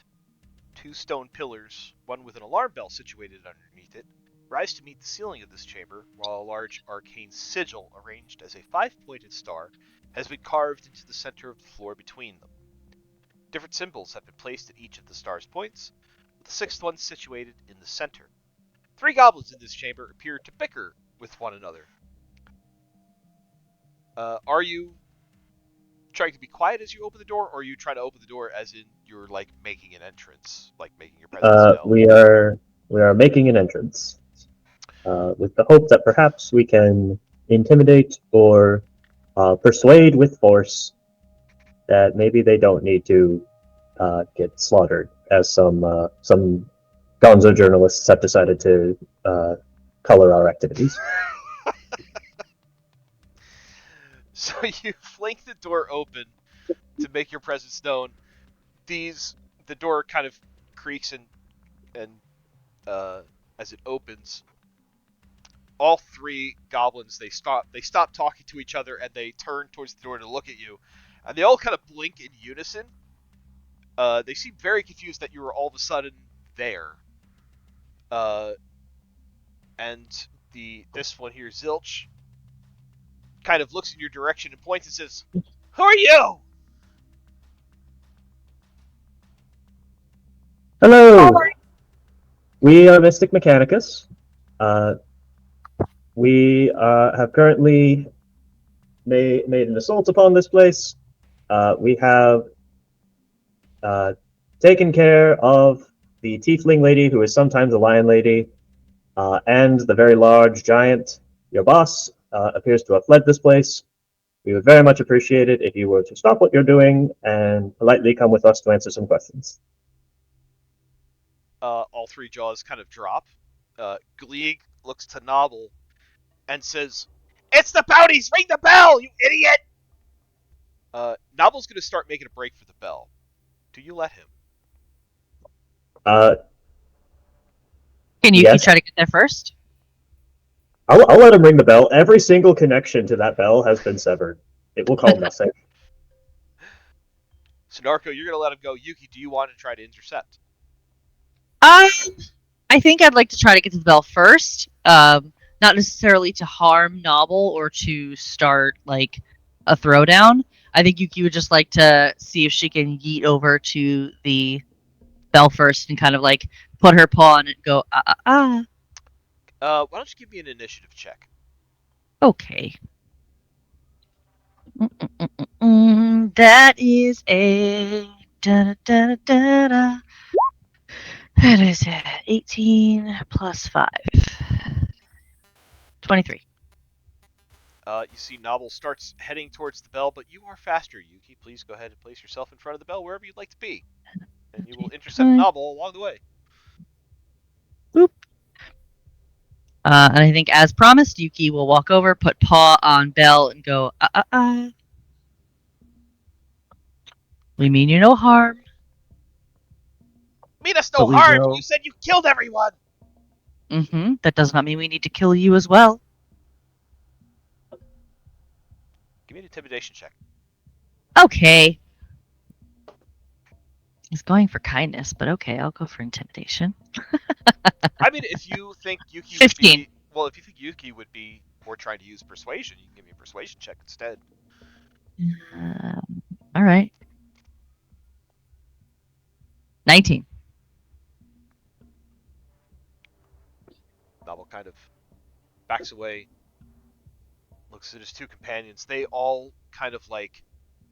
They start, like, flexing their hands into fists, but you can tell that they're not quite sure what to do yet. Grizzle, can you tell them that it's okay?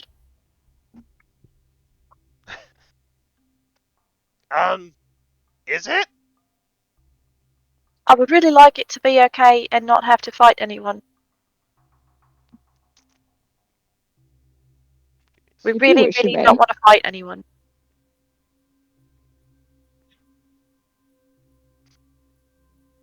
Give me a moment. And you're okay, right? Only because you promised not to kill Grizzle. I haven't, and I won't. Grizzle's gonna walk into the chamber. The three of them look at Grizzle and they say, Grizzle! Did you betray us? Grizzle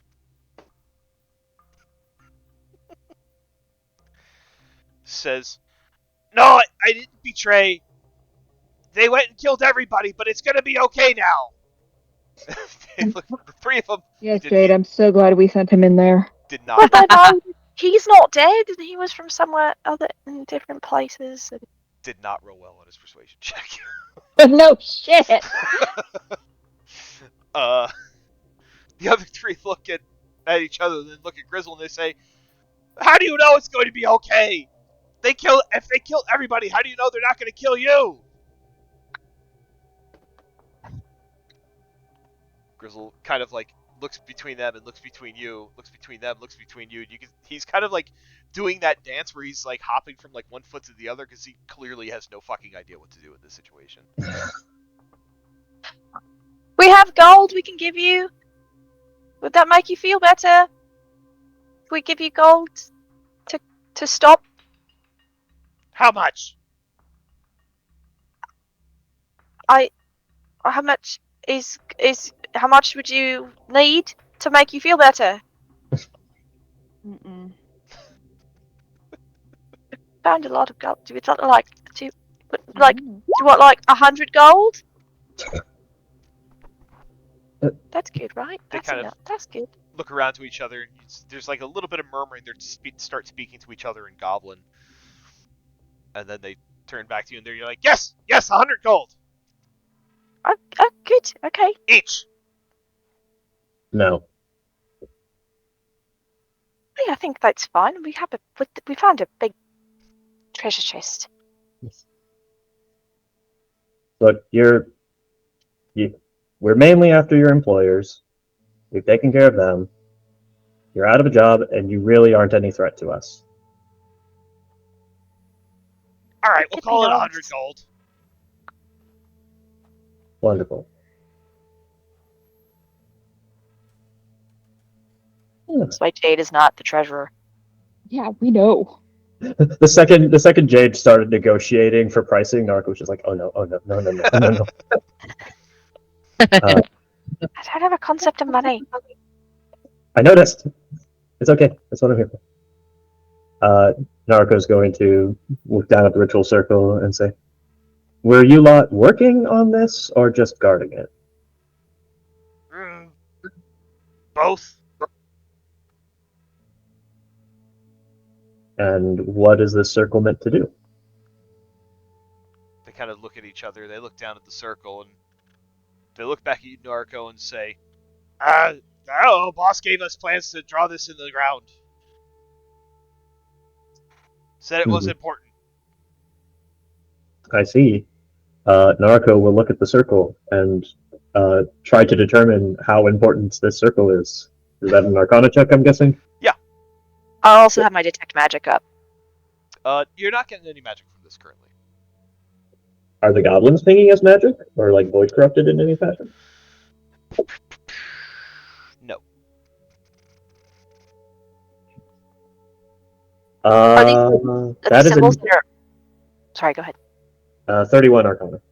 Dear God. So the carvings of the markings, it looks like,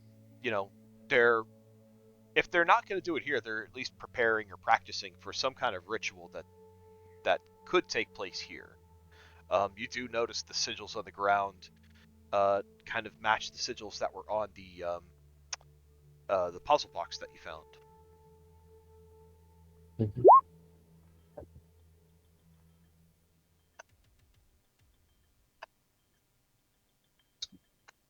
Neville's going to go find the puzzle box images to remind himself what each symbol corresponds to before he makes his theories. Do you know, Okay. while we're looking to the goblins, do you know, did they tell you anything about the pictures that you're drawing? Did they say anyone was special or why they needed it? Said they're all special. Bring about the convergence, combining the worlds together. Okay. And were they going to do that today? Did they tell you to do this today? We've been working on it for a while. And have you been here all morning? 11 days! No. Oh my days. And how long do goblins usually live? 11 days! Oh, you're getting right up to that limit. Yeah, they say, we're from the city above. We get paid to work here. Not very well, but we get paid. Oh, no, I mean, how long have you been in this room today? Have you been in there all morning, this morning? Yes, did guard duty. Okay. Was anyone else in here with you today? No. And they just told you to draw this and they'd be back? It's been working for a while. Oh. Alright. So, if this circle is to kickstart convergence, I am willing to say my first theory is that that center symbol is the one which represents our world, and the surrounding ones are symbols correlated to other realms. The goal of which to sort of bridge a connection between this one and those others. Alternatively, if that symbol in the center is not our world, instead this might be a focusing element for trying to create a ritual that would open a portal to a destination realm.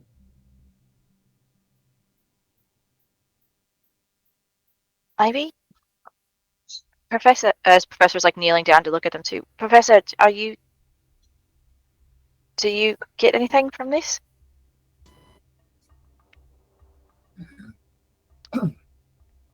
Nothing that the rest of us haven't already seen. This is just as new to me, I think. Do I feel anything strange, or are the whispers kind of telling me anything about this, or to do anything with this? Give me an Arcana check with advantage. Whew. Professor, as you look at these symbols. You don't know how, you don't know why, but it clicks for you. And you understand what each of these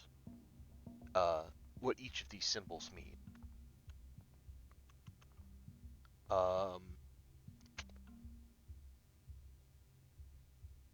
They're in my art somewhere, and I need to find them. While Joe is working on the art, Arby is going to swap his fist over to the drill attachment, and is just going to start at Narco's direction, targetedly digging into the circle at various spots. Oh, wait, before we do anything, let the professor investigate first. Shit. Maybe I didn't save them. What were you looking for? I have art for this. You definitely saved him. Here we go. I got it. You don't get rid of your arts. I didn't save it in Roll20. I have it on my computer. So, Mars, I'm going to I'm going to Discord them to you right now. Okay.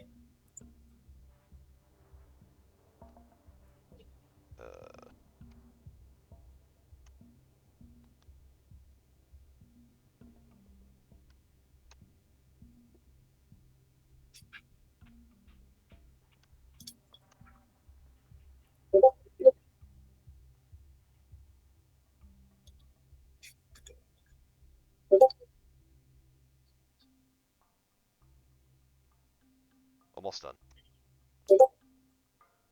We have Just some of the bing, bing, bing. creation in our journals already. Do we?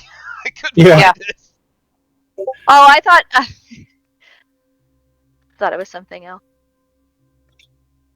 That's it. He'll. All right. He just says, "We've seen these before." He points to this boob-looking one. He's like, "Life, Oops. time, hunger, energy, dark, balance, light.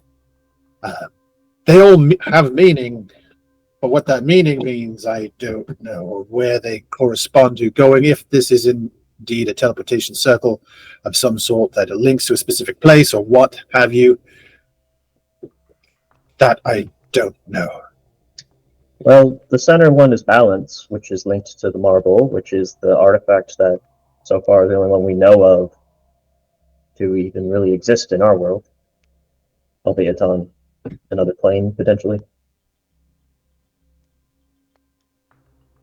With the cult out of here, if we're going to seek these things for ourselves to make sure they don't fall into the wrong hands, it might not be a good idea to destroy this.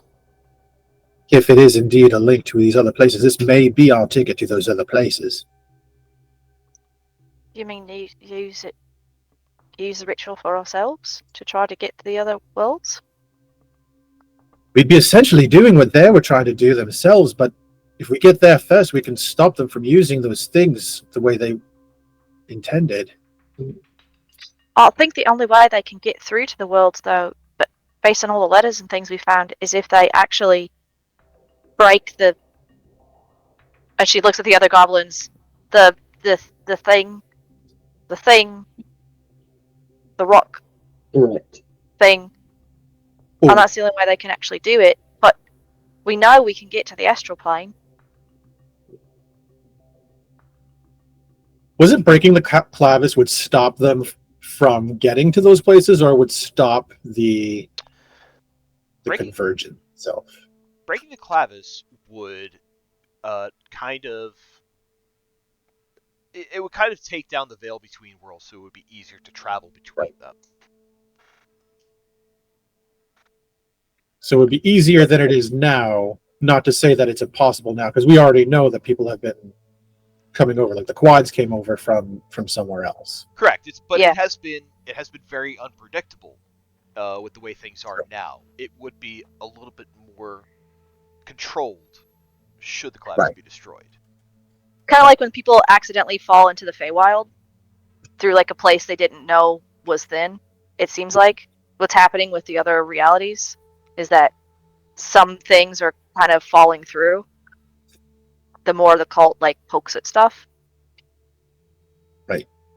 But if they get the clavis and they can break it, they can actually like better target where and when, like where they want to go and how. And then the letter we found here in this cave said that they can't give themselves fully over to the void, I think is what it said. Yeah. While the clavis is still up. While the clavis is still like going. The professor's gonna take a moment to quickly like draw this in his book. So that way, even if we destroy it here, he still has record of what this looks like.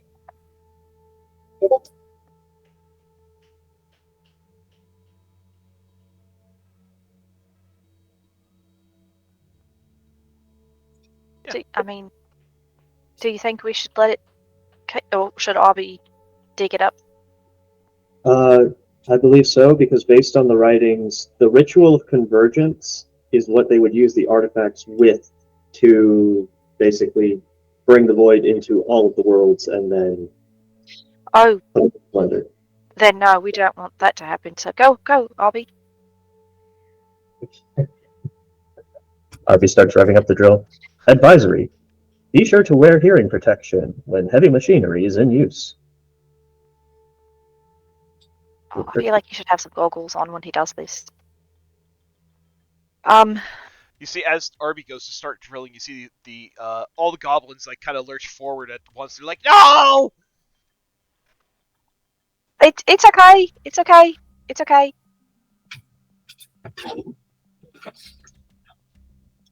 You did a really good job. It's very pretty. Narco is exasperated, is going to pull out a pouch and start very obviously counting out some gold coins to bribe off these guys so that they're less upset about being out of a job.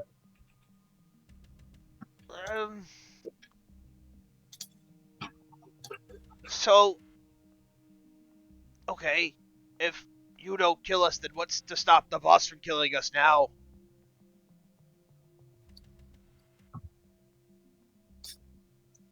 See, therein lies the problem. You're kind of screwed if you do, screwed if you don't, aren't you? Do you want to come with us? We have a ship.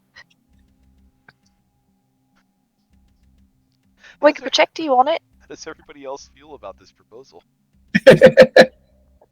You want to adopt 3 more goblins, Ren? We're not adopting have them. These are hiring. These are If employees. you want to adopt a goblin, you can take care of it. I have one. This is mine. Okay, I'll start my own menagerie. After your own goblins. I mean, if you're worried about being harmed, you know, we can protect you. Or you said you're from the city. I don't know. Would they? They'll find us. You in the city? They'll find us. Glee kind of looks up to you and says, "You have a ship? Yeah. You need a crew? We have a crew, but I'm sure we could find things that we need done." And she looks at Narco when she says that. Right? Narco looks over and says, "I'll be honest. If you actually were the ones who were chiseling away at this, this is a decently impressive amount of workmanship." Glee kind of blinks at you as you say that. Give me an insight check. Oh, that's a nat 20. You're fairly certain that none of these goblins have ever gotten a compliment, probably their entire lives. And they are taken a bit back by it.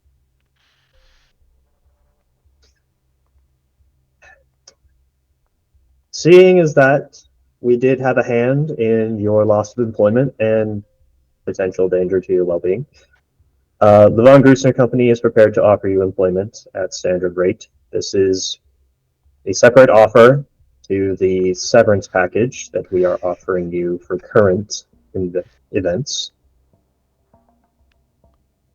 Do you find this offer acceptable? That they all kind of like look at each other again. They kind of stammer at each other, and Goblin and Gleeks look at you, and he says, "That sounds pretty good. What's Yay! standard rate?" I'm gonna leave that to Joe's discretion. I think it's like 2 silver a day for unskilled hirelings and like 2 gold a day for skilled hirelings or something. I don't know. It's gonna come out of the company budget, so I don't care. Sure. So you see Gleek's eyes go wide. He says, "That's definitely more than we're getting here." And No, and you were Narka nice. looks at Gas like Narka looks at Gas. She's like, "You're working for a doomsday cult, and they can't even bother to pay you for it." Sometimes we get food. They call it a pizza party. Oh. As the one good capitalist in this entire world, Narco is very effective. Well, we have lots of food on the ship, and Professor's always making new inventions with food, and you get food every day. Yes, we will be your crew. Wonderful. Jade looks very, very happy. I'm Jade. It's nice to meet you. I'm Gleek. This is Zilch. That's Novel. Hello. Where is your ship? This is David. Oh, hello. Oh yes, introduction. Nice. You are nice people. Hello. Welcome. Welcome? Hello. Thank you. Hello. Yes. Our ship is out in the water, so we have to go back outside to get it. Question for you. There's the passage that leads up into Elgroth itself. It sounds like it empties out in some sort of tavern. Is that correct? Yes, Thunderclash Tavern. Wonderful. So, your former employers have been putting out bounties on us specifically. Part of our reason for coming here was to try and remove them to make that less of a problem. If we have you come with us and help with the announcement to anyone in Elgroth that we have already dealt with these people and that they are very unlikely to be paid for any bounty if they should attempt it, is that actually going to stop anyone?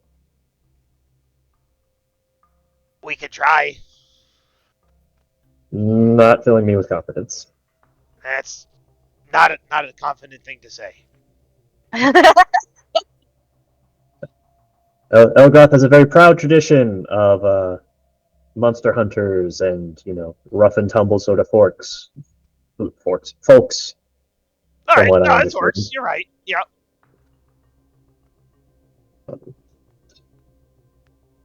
So, would probably for the best if we weren't to go up topside. Is that the impression I'm getting?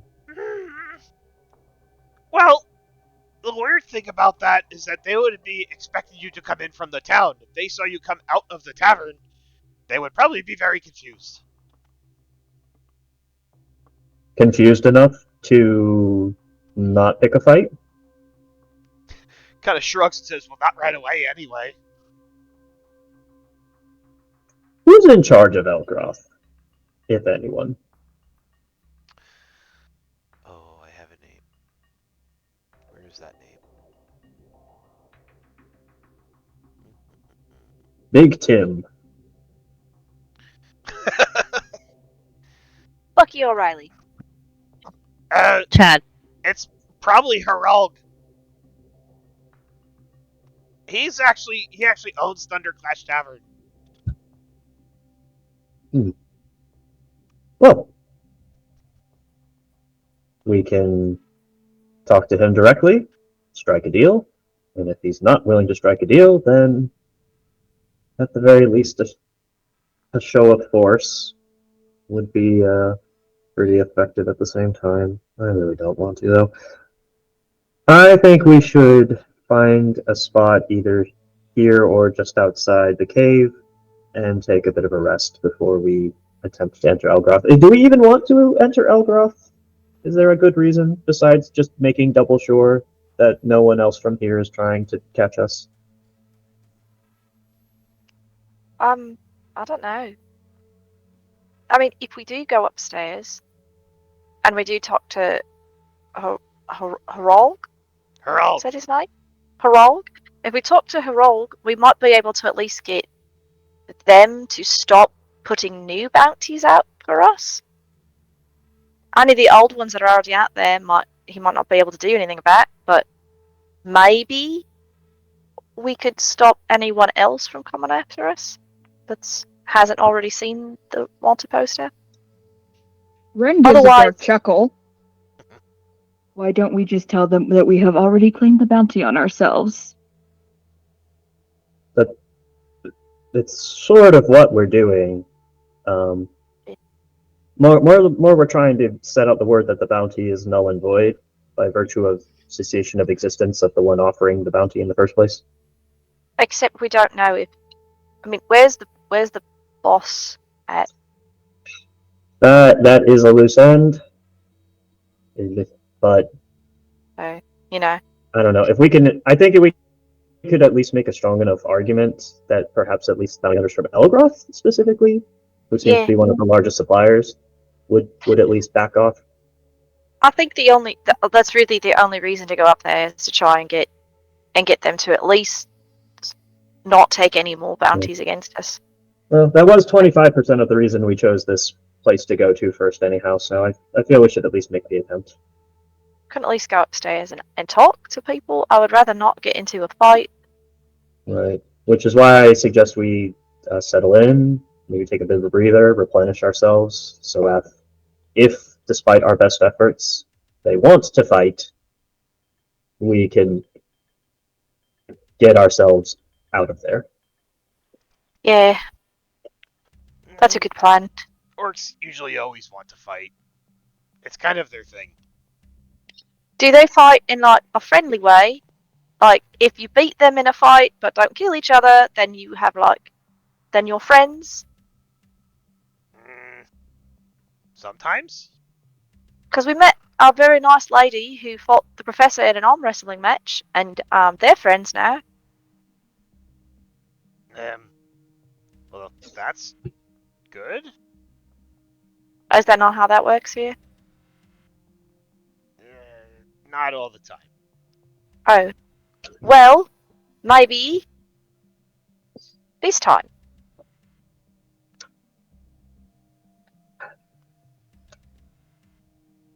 Where should we set ourselves up for a rest?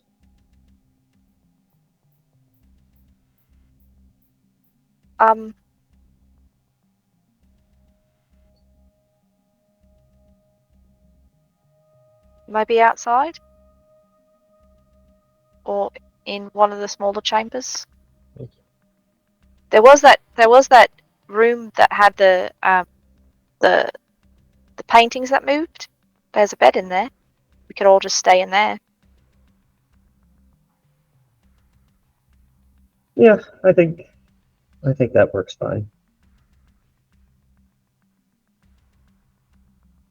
Okay. What do you want us to do? You are going to be following along with us. You'll be somewhat helpful when we do head up topside to be able to corroborate the situation down here. Okay. Have you had dinner? Not yet. Okay, do you want to have dinner and then come take a rest? Oh, okay. Okay. Come along, follow us. Come along, children. Oh God, the the Look, trail. they're gonna be on the ship. You're the one who made them sound sad I mean, about getting murked later on. We can't just leave them now. Like, Naruko feels bad about taking out all the other goblins and orcs because she thought they were actual threats, and then it turns out that they were a lot squishier.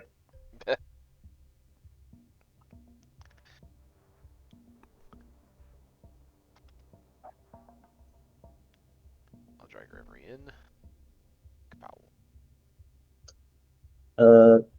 Since Arby doesn't really need to Oops. rest, I'm gonna have him head over and just keep an eye on the entryway in case anyone shows up. Okay.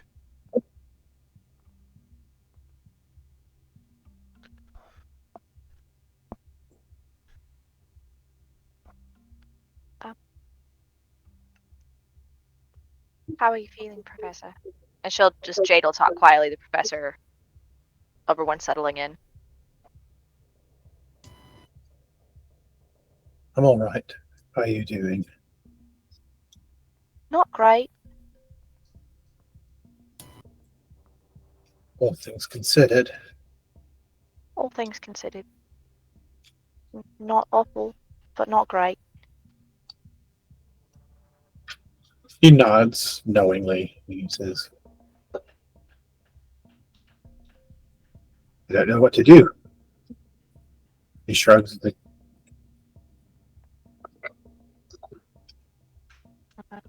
I don't like not knowing what to do. I don't like not knowing a thing. But I don't know what to do about that. I don't either. Maybe we'll better luck knowing in the morning. He nods and settles down on the floor with his back against the wall. Kind of leans his head back with his eyes closed and just crosses his arms. Jade will sit next to him. I just pat his arm a little bit.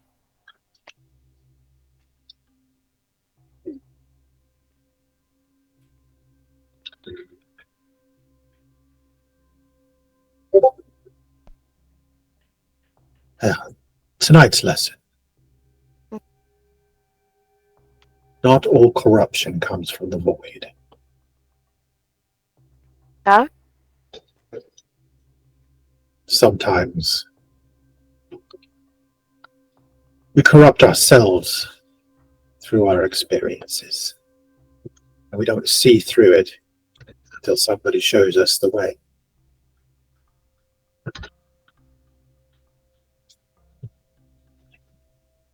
I don't think you're wrong, even if we are talking about two different things right now.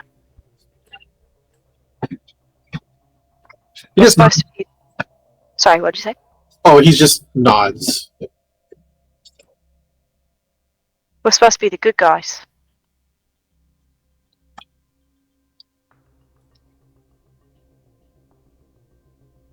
You know, sometimes the good guys get so singularly focused on a thing that they don't see when they become the bad guys. I don't think, but I think there's a danger. I think you're right. Granted, I do have to say, even if we did things differently, I don't think the outcome would have been any different, but I think that what separates us from them needs to be giving them the option to provide another alternative.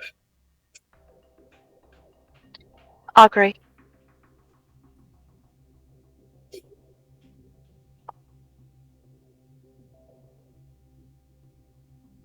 If we're going to use unknown magic for good and for helping people and for all the things that Kiona said they could do with it and they chose not to do with it,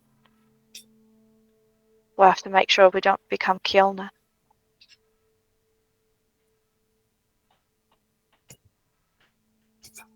I think Kiona suffers from something that a lot of powerful people suffer from, in that they're not particularly good at articulating things in a way that is catered to the audience.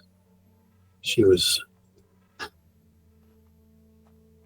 awfully vague about things. Sure, she probably doesn't want to give away the cow, so to speak, but just a little bit more, just a little bit of context probably would have went a long way.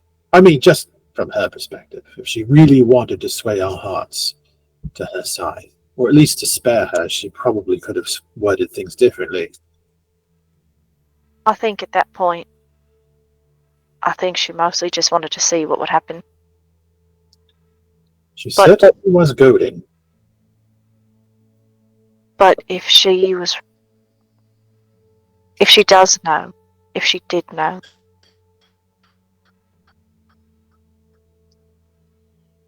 then we have to learn that too, Professor.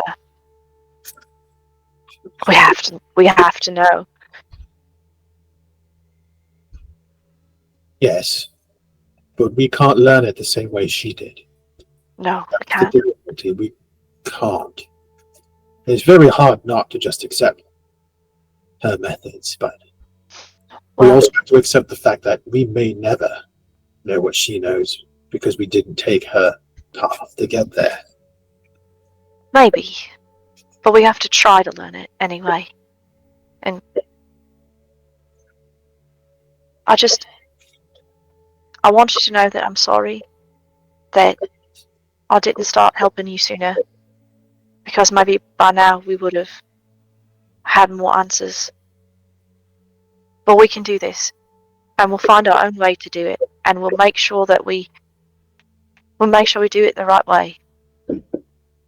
And if the void is giving people like Kiona memories from other people, and it's giving them answers to things, answers that we need to help people,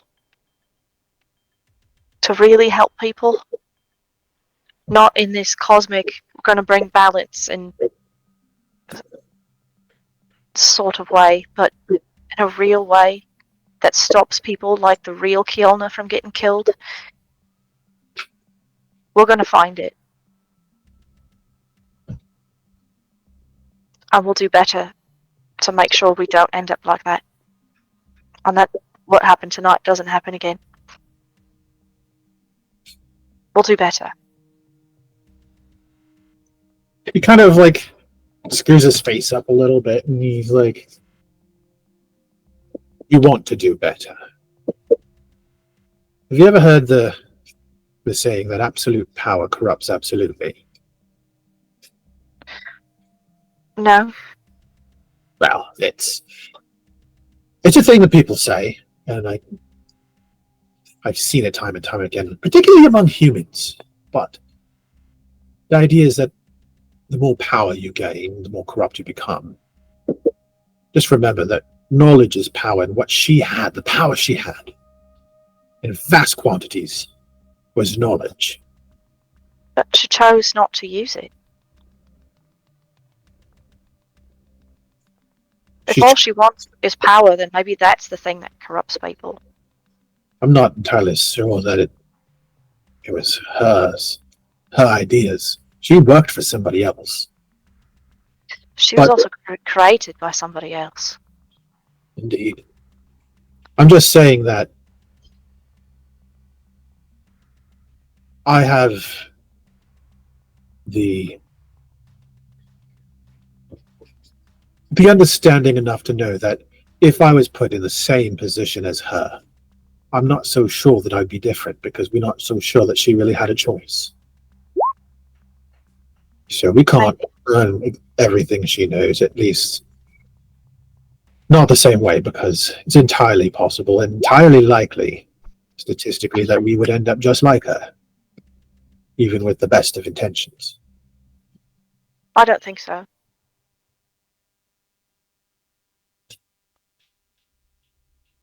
I don't think so, because we have each other.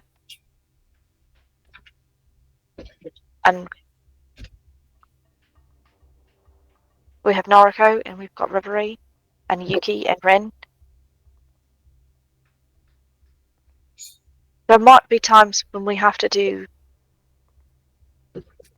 things we don't want to do and things we're not proud of in order to protect other people. Sometimes you have to do that. Sometimes you have to. But there's a difference between doing that and doing and hurting people and taking things from people because of something you want. or something that someone you'll work for wants. They desperately want to do this thing. Maybe they think they're doing it for the right reasons. And maybe they think, in the end, it all will make sense. But we can't live for the end of it. We'll have to make sure that we're living for the people in the moments, you know? And I think if we keep that in mind, and we don't go into everything being so afraid of it, so worried about them hurting us instead, that we lose sight of what we're doing all this for, then I don't think we'll end up that way. His gaze is locked to the floor, and he doesn't look up, and he says, "Isn't that what we did here? That's We what I had mean. something we wanted. We walked in, walked all over the people here that stood in our way. Granted, they're doing bad things, and this is how we justify it now. But that's what I mean, Professor. We have to be better than what we were here tonight. We saw what can happen if we let ourselves, like you said, if we let ourselves get consumed by a thing. And we can't do that. He nods. He says, We have to be better. We do. We have to be better. And we'll be better. And maybe that's going to mean me and you have to stand in the way sometimes.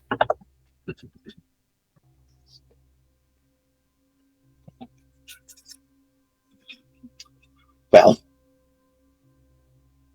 then the real lesson here, one that we both have to learn, is how do we make that happen? It's one thing to know a thing, to know we have to do a thing. It's another thing to implement steps to get there. It's true. Not going to be easy. No, it's not. But then I suppose if it were easy, everyone would be a hero, wouldn't they? Well, probably not. There's a level of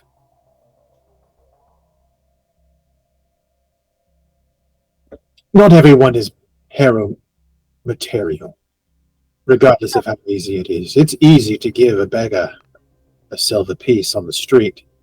It's not so easy for most people to part with that silver piece that they work so hard to earn.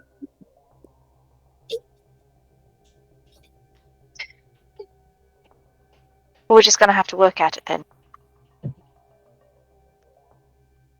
Good to have goals. You said earlier that you were hearing things. Are you still hearing things? I'm assuming so, Joe? It comes and it goes. It's not like all the time. He kind of does his head bobble from side to side, and he's like, little bit. Sometimes. Does it feel like it's telling you to do anything? Or is it just noise? Mostly noise. Sometimes it expresses its desire not to hurt people. That's good. You know, What's it? through this, and keeping a clear mind on where these voices and where the whispers come from, really helps to sort of drown it out. Not drown it out, but understand it. Right. As we talked about before, there is it feels like it's a radio. I guess that's not common. It's like walking around in public. Oh, okay. Where you hear lots of voices all the time. Now, you can stay at home, hear nothing.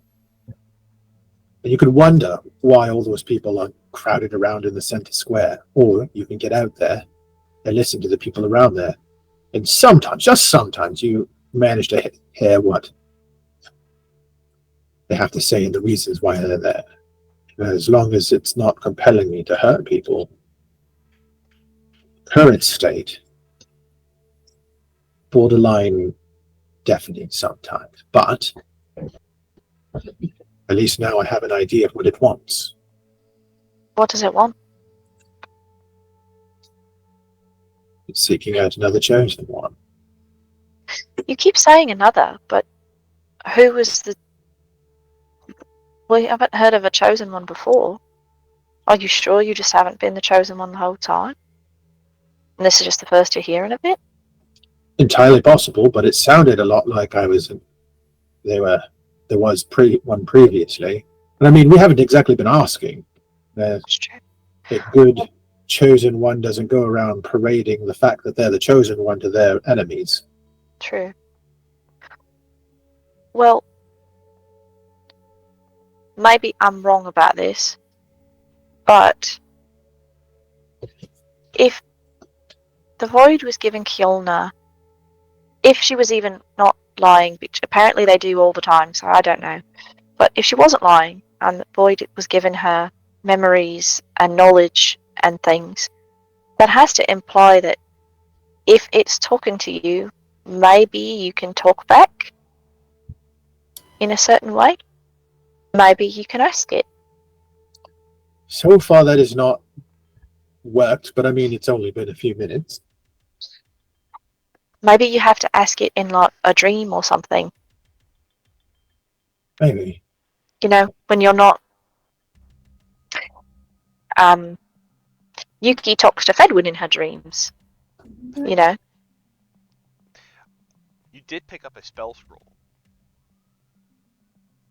that gives you somewhat an ability to do this. And I'm also going to ask, are you guys having this as a private conversation or kind of... Yeah, it's like kind of a... We're just sitting next to each other by this desk and just talking quietly to each other. Okay. I mean, it's a small enough room. If anyone wanted to listen in, you can, but it was more just between the two of us. I think Yuki's pretty close. She's listening in, but she's leaning like against the wall, pretending to sleep, just kind of holding her tongue. So, you know, if the whole point of this is understanding,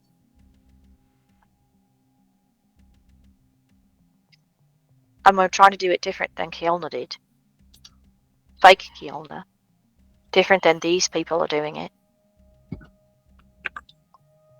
maybe part of that is not letting it lead you, but trying to lead it.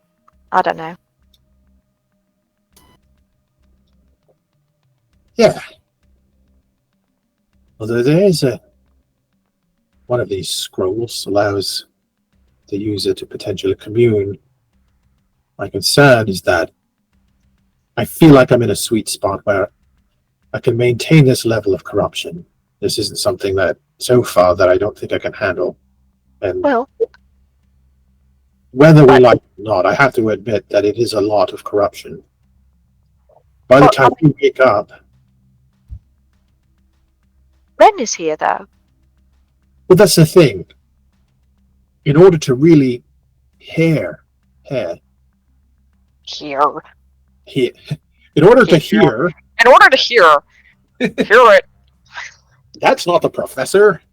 In order to truly hear this, I need to maintain a level of corruption. Oh, no, I'm sorry. I didn't mean...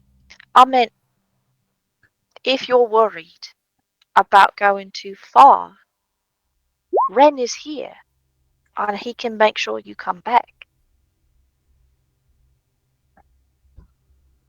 It's a little bit different than that for me. If I go too far, it's not Ren I have to worry about. And that's by design. Well, it's not Ren you have to worry about if we cannot bring you back. That's a pretty big if. Ren is very, very good at what he's doing. Well, let's get a rest in. Let Ren get his spells back. And then after, if you would be so kind as to do what Ren does, then I could reach out and talk to the void. Hopefully, maybe. This spell seems to be of a level that I don't normally have access to. But I think if I'm careful, I might be able to do it. I did it with the previous one. Well, there's no rush to do it either, Professor. I don't want to pressure you. I just meant if we're trying things, it doesn't do well for us to stay in one spot if we're trying to learn more. And we have a safety net that maybe the others don't have because we have Ren. And Ren will protect you. I know he's mad. He's mad about it. He's going to. He looks up at Ren, chuckles a bit, and looks back down at it. Yeah. Well, if there's knowledge to be gleaned, that could impact what we do next. So I think that maybe sooner than later might be better. Maybe when we get back to the ship then. Or after we go deal with... Let's have an upstairs. Stairs. Yeah. Good. Well, get some rest, Professor. I'll watch you. Not in a weird... I'm watching everyone. I'm not just watching... You know what I mean. I typically look past those types of comments in general, but I've known you long enough to know that anything creepy that you say is intended with the least amount of creepiness. I'll say things that are creepy. Not to us. Just don't tell anybody else that you watch them sleep. Oh, I've already told Reverie and Noriko. Oh, the people in here, we already know. You watch. Oh, okay. Yes. Yeah. It's weird if other people do it. Well, because they're supposed to be asleep. Yeah. Yeah. Yeah. Yeah. Okay. Well, good night then. Good night. So, Nariko is going to do a survey with the wand on everyone who's got void. Note down in her journal what everyone's score is. She would also like to take a quick survey of people who are at these various levels to know what their symptoms are.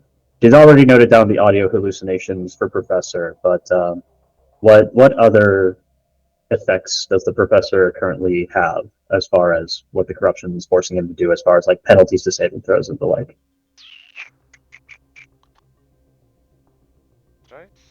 Did I give the wand that ability?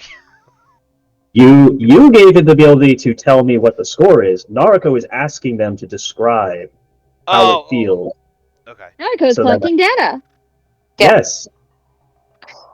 Does Jade feel anything right now? Jade, you feel like... So, I would say this for both Jade and Yuki. Currently, the amount of times that you have used void spells, you feel like you are becoming more familiar with them, and you feel like you might be able to wield them more effectively as opposed to someone who has not tried to use them yet. Cool. Other than that, you have not noticed any other effects. I feel fine, Noriko. I don't feel... I mean, my magic is fine. I haven't noticed anything strange. I do feel like the more I use these spells, the more effective they are. Okay. But that is the same as when I cast any of my magic. Okay. Like when you're learning. Right. So, between a score of 2 to 5, we have increased familiarity, no disruption to inherent magical ability. Okay. Professor, you're currently in a spot where you're able to listen in on the voices. There are intrusive thoughts, but you're able to distinguish them from your own. How about your connection to the weave? Seems all right. Professor, give me an insight check with advantage.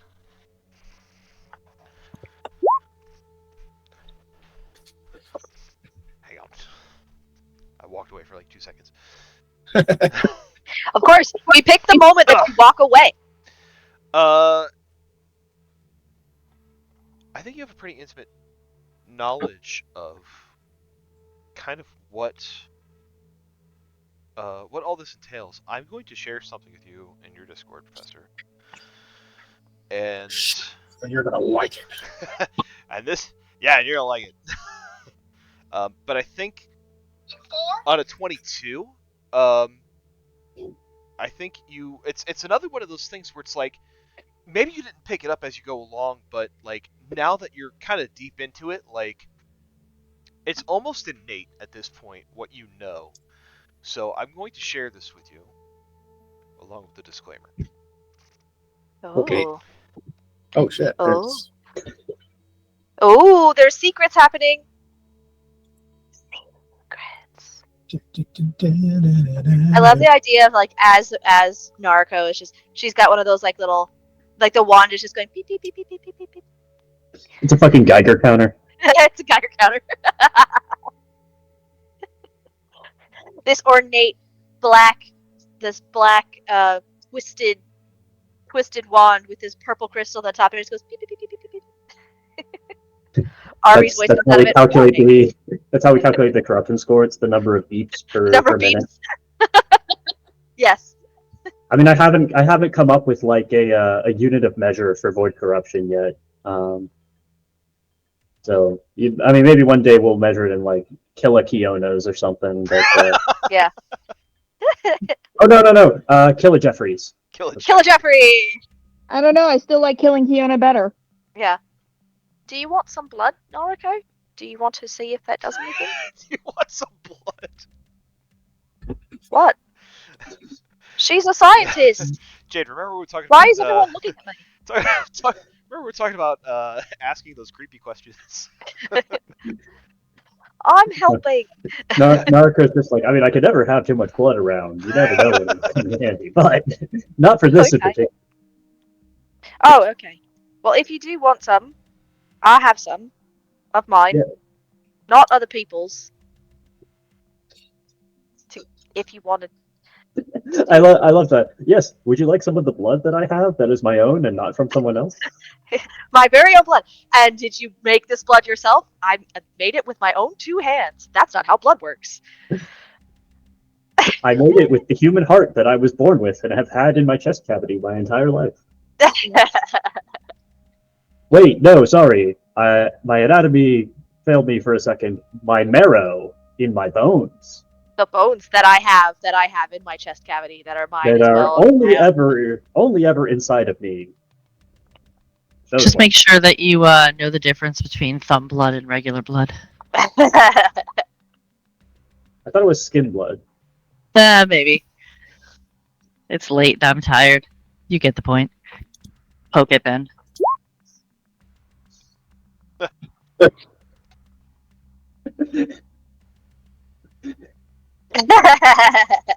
Then you see I hear thumb blood and I think like, okay, usually when I'm like grabbing a blood sugar check on someone, I try not to go for the thumb.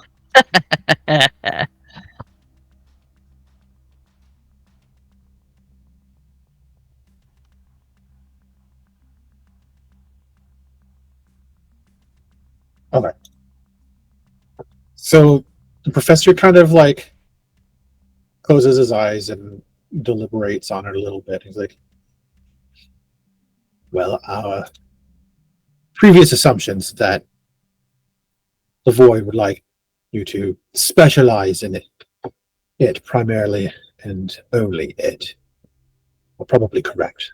The more you use, the closer to that you get. However, your ability to wield the Void significantly increases in strength and accuracy. Goes way up. Of course, there are drawbacks, like whispers being... As of right now, the whispers aren't so bad, but I have a inclination that if it gets too much worse, that it'll be deafening. As for Jade, Yuki, you may see your grasp on the weave slip a little bit, as I did. your regular spells become less effective. At least your spell attacks, specifically. I've found that we can get around this by using spells that cause the enemy to have to save against them in some way. Really have to steal their nerves or their constitution rather than dodging out of the way of the attack.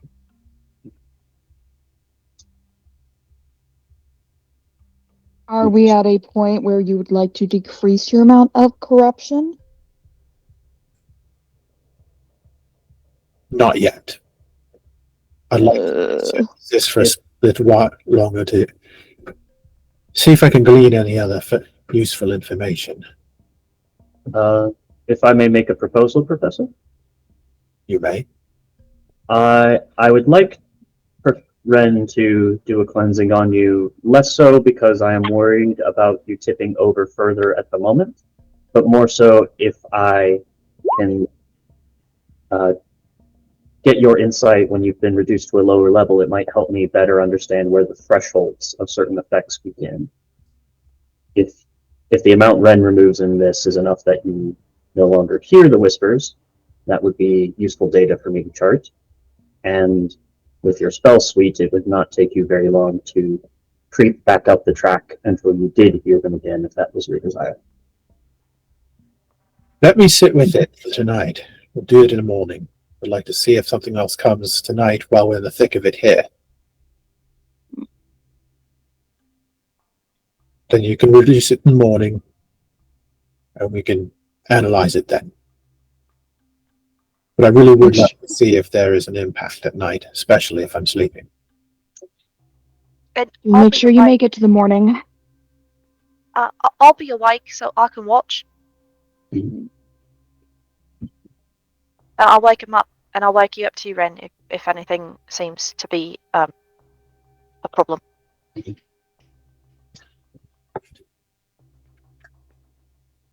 Ren, will you be okay if we are down one of those spells? Did we run into trouble topside in the morning? I will make do. Okay. Then, Professor, replenish your arcane stores and let us know if you find any discrepancies between then and now. He nods. Yeah, of course. All right. Long rest time. Long rest time. Oh, why you say it like that? Because I have a choice for you all. Oh God. Do you want to do fucky stuff, or do you want to do fun stuff? Yes. I always want to do fucky stuff because that is the fun stuff. Well, Yeah. Bring Both on the right? funky stuff. both are going to happen. Which order would you like to do them in? Fucky first. Funky? Okay. But let me go to the bathroom first. Everyone, take 2 minutes. Go to the bathroom, and then come back to funky stuff. I did The that an orgy- hour ago. The orgy can't handle it without you for too long. Let's go. Everyone has their shoes off. This is correct.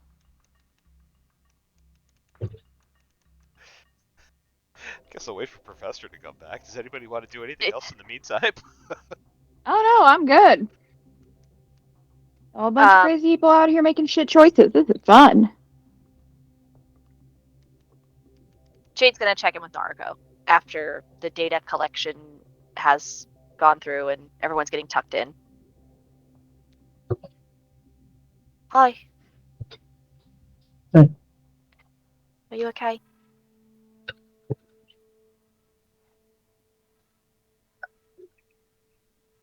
Well,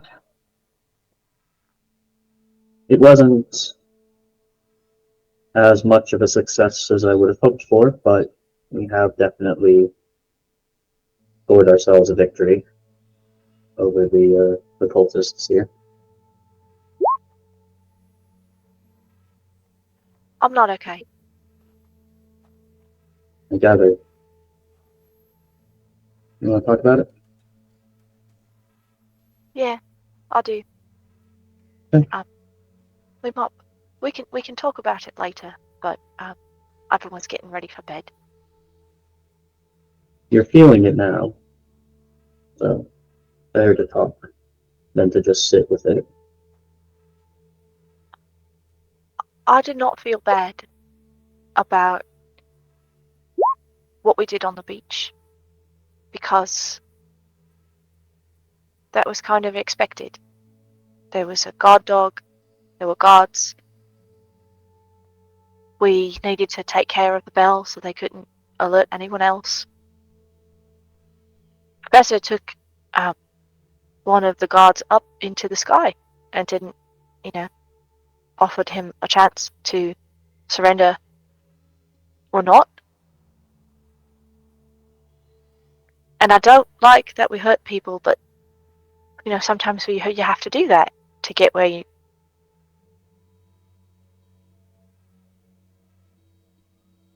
But it was not okay what we did when we got in here, when everyone was just asleep. I think we all thought it was going to be different, that we would get the jump on them, and have a chance to, pin them down and get them to talk. And then it turns out they were just regular people who were just working, and they didn't get that chance. And I can't do that again. And I know that probably means that it's going to be a lot harder on us, but none of us can do that again. I won't let us do that again. So I just want you to know that. Because that's awful what we did.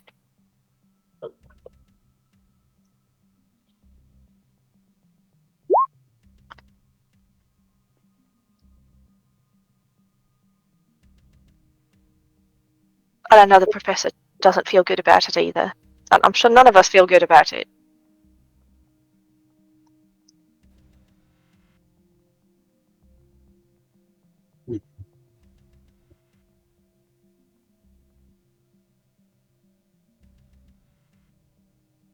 I hope you're right. That none of us feel good about it? No. That we never wind up doing anything like that again. I'm going to do my best to make sure we don't.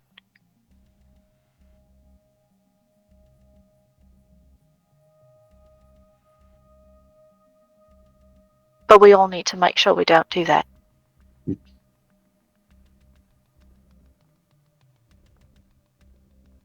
I know that puts us more in danger. I understand that.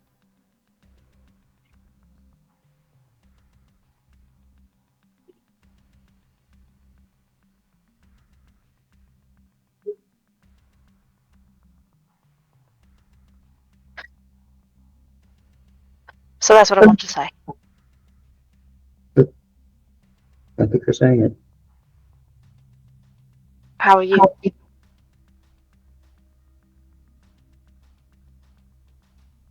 I'm on edge.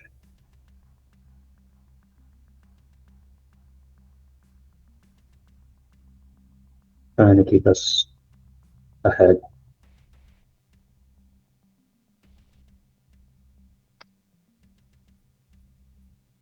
We're already better than we were a while back. This is another echo that's gone. This is another place of theirs that's compromised. We've got back the stone they stole. We're probably gonna get the marble as well, so that they can't get it. Because if we leave it there, they'll just find another way to get there, and we can't let them have it. So I think we're doing good. Staying ahead.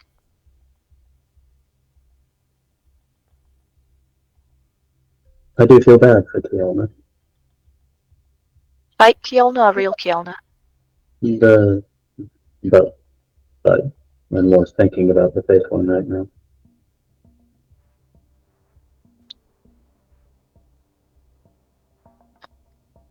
You feel bad? It's what we learned about with the echoes. Reverie got to awaken as her own person.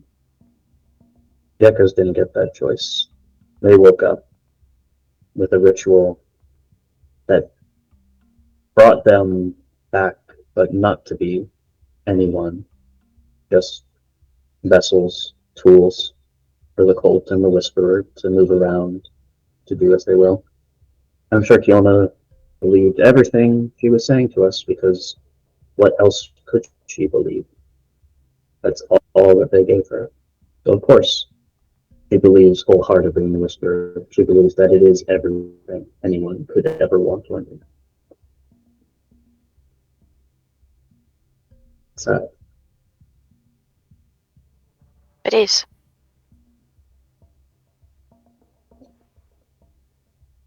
And maybe we will find the person who's doing this, so they can't do it to anyone else.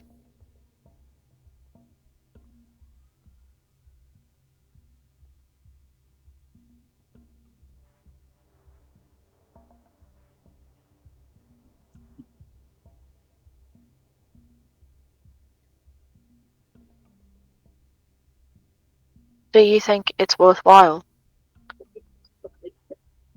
to try and understand what she knew?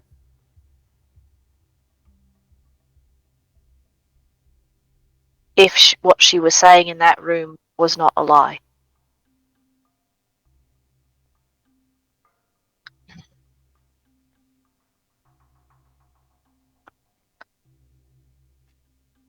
I don't think she really knew what she claimed to. But what if she did? I think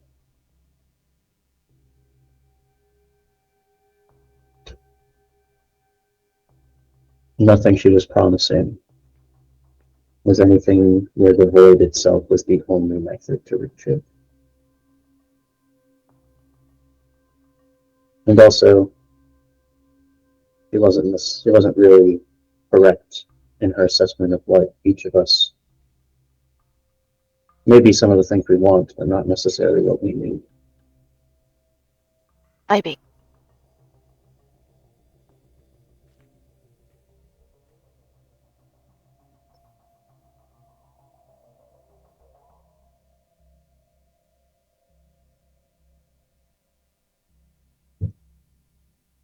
Well, I suppose we'll find out as we keep going on.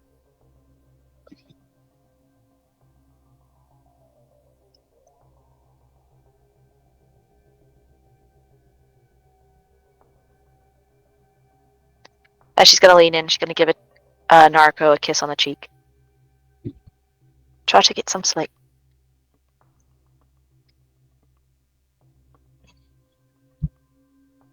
Oh, it's so easy.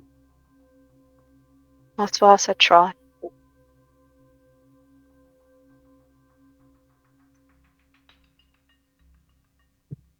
If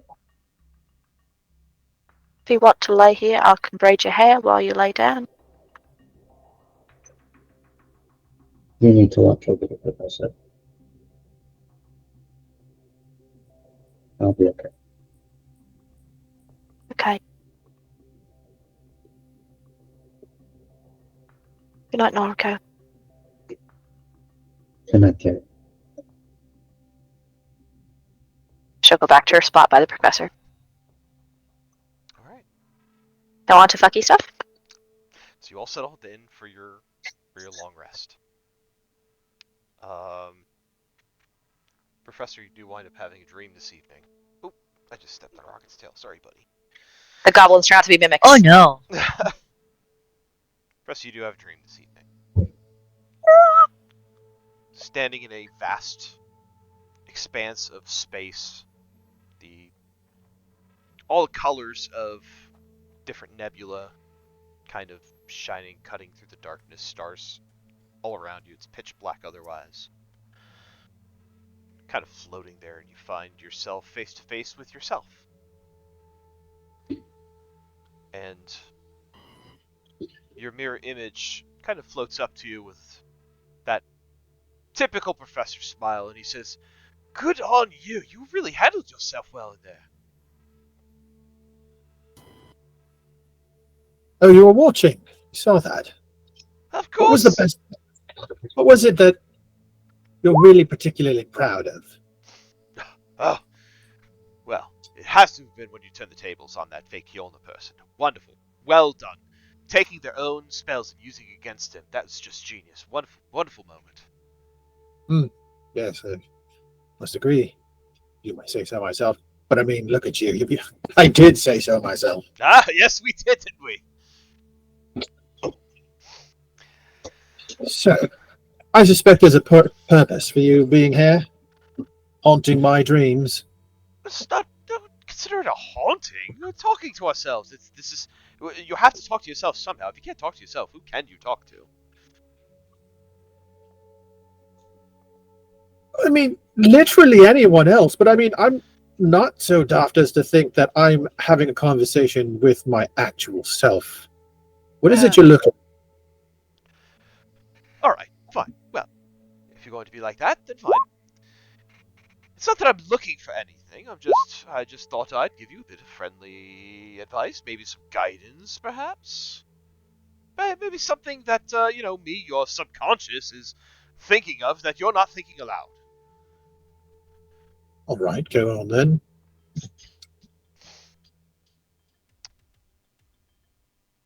You know, it occurs to me that it's not just us that's trying to find these artifacts and trying to recover them. It would stand to reason that there are people in these other worlds that are trying to recover them as well. To what end? Well, the evidence is quite obvious, don't you think? He screws up his face at that. He's like, I hate that I didn't think of that on my own. But we did. It just, it's I guess more of a dormant thought, really. Right, so these other wells. I mean, we stand to reason to believe that any possible thing that could happen has and does and will happen in another world. And so to think that the people here, the only ones looking for these artifacts to do something similar, is silly. Right, so what are you suggesting?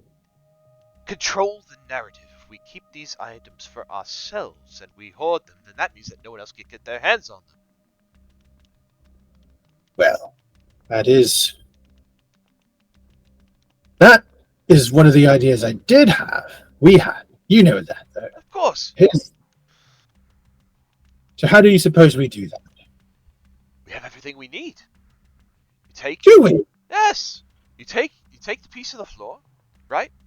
And then we get to where that piece was taken from, which was the Sentinel Citadel. We place it back in. We go to the astral plane, retrieve the item that's there. Boom. Now no one else can get it. Yes. And what of the others? We'll have to figure that out along the way. One step at a time, old boy. Right. Well, I like that idea. I don't think that it's... In the very least, the marble is the most attainable artifact of them all. If we don't take it, I am of the firm belief that somebody else will, and it won't be for the better. Statistically speaking, we have been undefeated by this cultic. So it stands to reason that all of these should rest with us. Exactly, and there's nothing to stop us. See, that's where we're wrong. Oh, well, alright. Maybe nothing to stop us. Things will obviously try to stop us, but nothing can stop us. See, you almost had me going, because I am smart enough to know that that is false in all its possible pretenses. What do you mean? I'm not so slow as to think that we can't be stopped. And All right, so maybe we're not invincible, true, but I would say that the odds were in our favor. true. I will agree with that.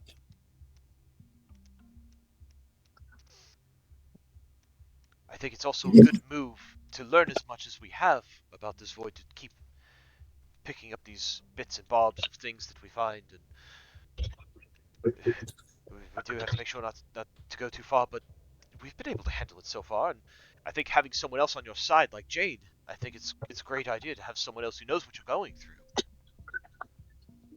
Yes, that's all good and fine and true. But the real reason we're doing this, the reason why I am doing this, is not just to learn about it, not just to get all the bits and bobs. I'm looking for a means of wielding it safely, without the corruption. That is priority one. As you kind of say that, you see an image of Jeffrey kind of start floating above Mirror Professor's head, just like little face tendrils kind of floating right above his crown. And he kind of floats up, and you see your mirror self kind of freezes for a moment. Jeffrey kind of floats up, floats down in front of his face, comes closer to you, and you hear a clear voice in your head. And it says, "Yes, that has been the goal all along, hasn't it?"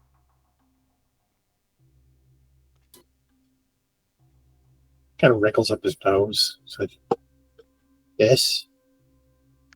Jeffrey? Why are you just switching faces on me? What is this? You might be on the right track, and you might be onto something. There might be a way. If anyone's close to it, it's you.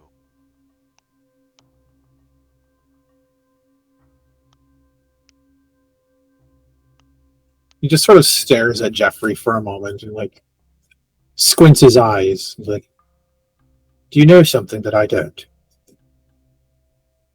There's kind of a moment where Jeffrey blinks at you and then does his usual cock to the side and offers you a strawberry.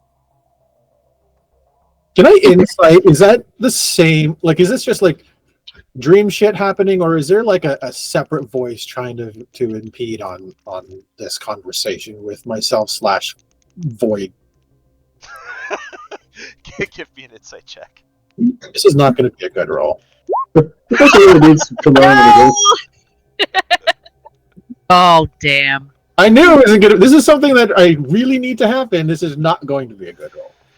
I mean, the dice want to tell a story, and sometimes that story is fuck around so I can find out. I'm here for it. All right. Professor, Figure it out. Yeah. dream logic's a hell of a thing. Who the fuck knows? Only I had a dream sentinel to explain all of this away. Bedouin shows up. Yes, Sorry, he's the void. It's great. Interrupting.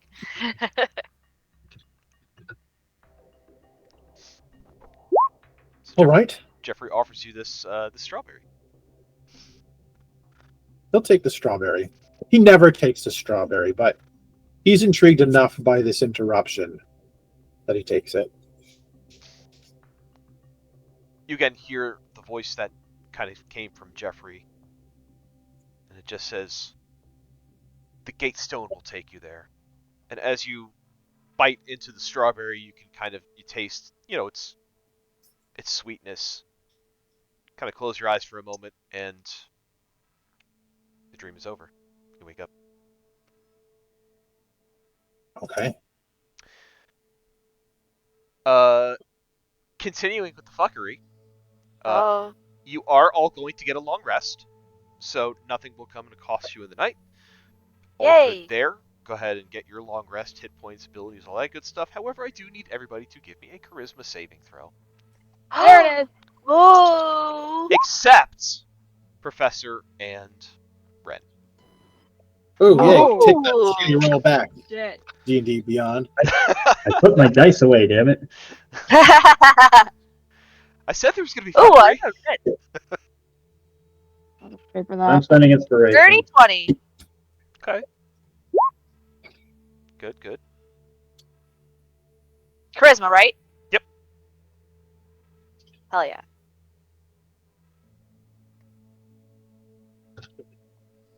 I am a cleric of the night.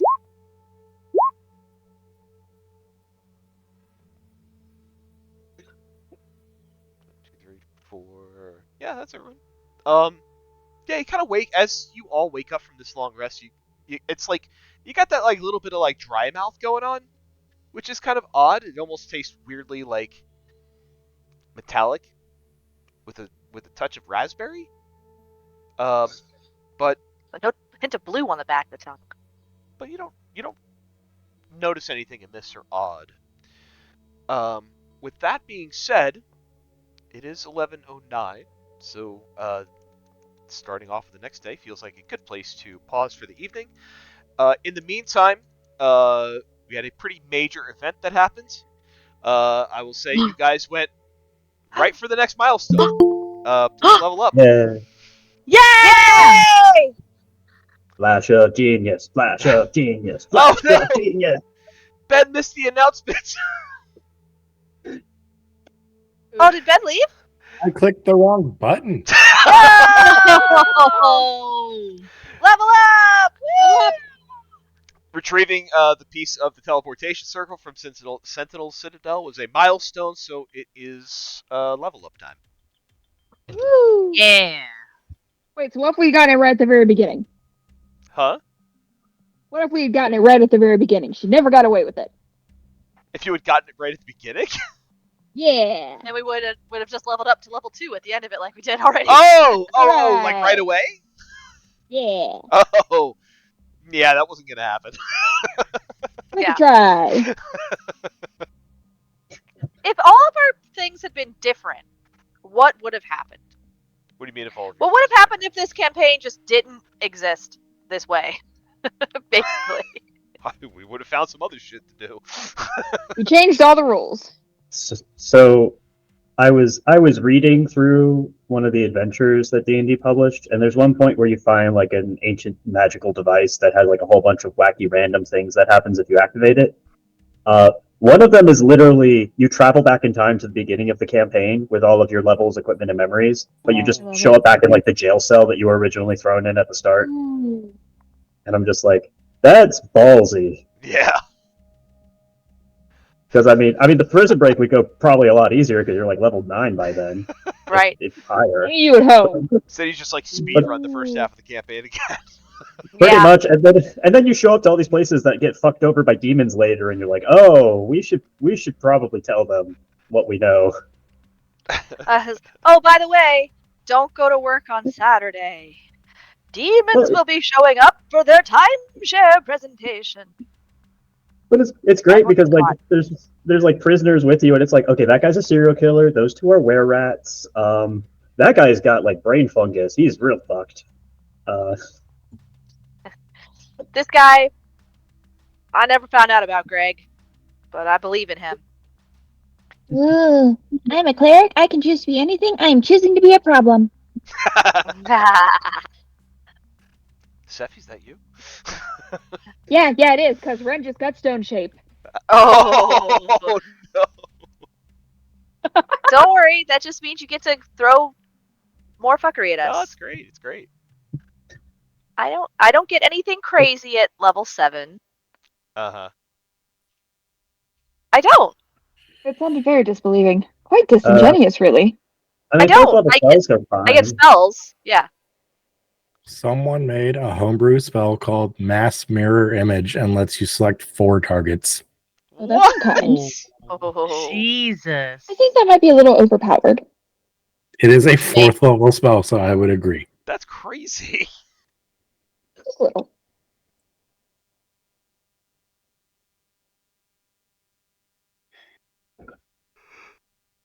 I think I got Flash of Genius this level, and that's literally it. Nothing has Yep. changed. I mean, that's Yeah. pretty freaking powerful. It's pretty nice. Saving throws, skill checks. Yuki didn't get too much, but that's okay. Definitely got more You key didn't get points. too much at this level up. You definitely would What? have gotten more key points. Yeah. Mhm. Ooh, I have Death Ward now. Nice. Yeah, I think I got that one too automatically. You got Death Ward automatically? Yeah. Awesome. Okay, then I will not take Death Ward, and instead I will take Guardian of Faith. That's all good. Let's see. What do you? Arby got some hit points. Good for him. So this is level 7, right? Yeah. Yeah. Yeah. What are you talking about? Yuki doesn't get anything at level 7. You get evasion and stillness of mind. Yeah. I said she didn't get much. She gets 2 things. Those are amazing That's abilities. Those are Those are like near broken abilities. yeah. Evasion is amazing. We can throw fireballs on you all the time now. Yeah. No! Can we It not? means do you. No, it means you can It dodge means you them. won't take damage. Yeah, as long as you make the dex save, you take nothing from it. Because of evasion. You You want to come you hang out are with Suzume? Lorelai had evasion as a rogue when she got to Do a it. high enough level, and that was awesome.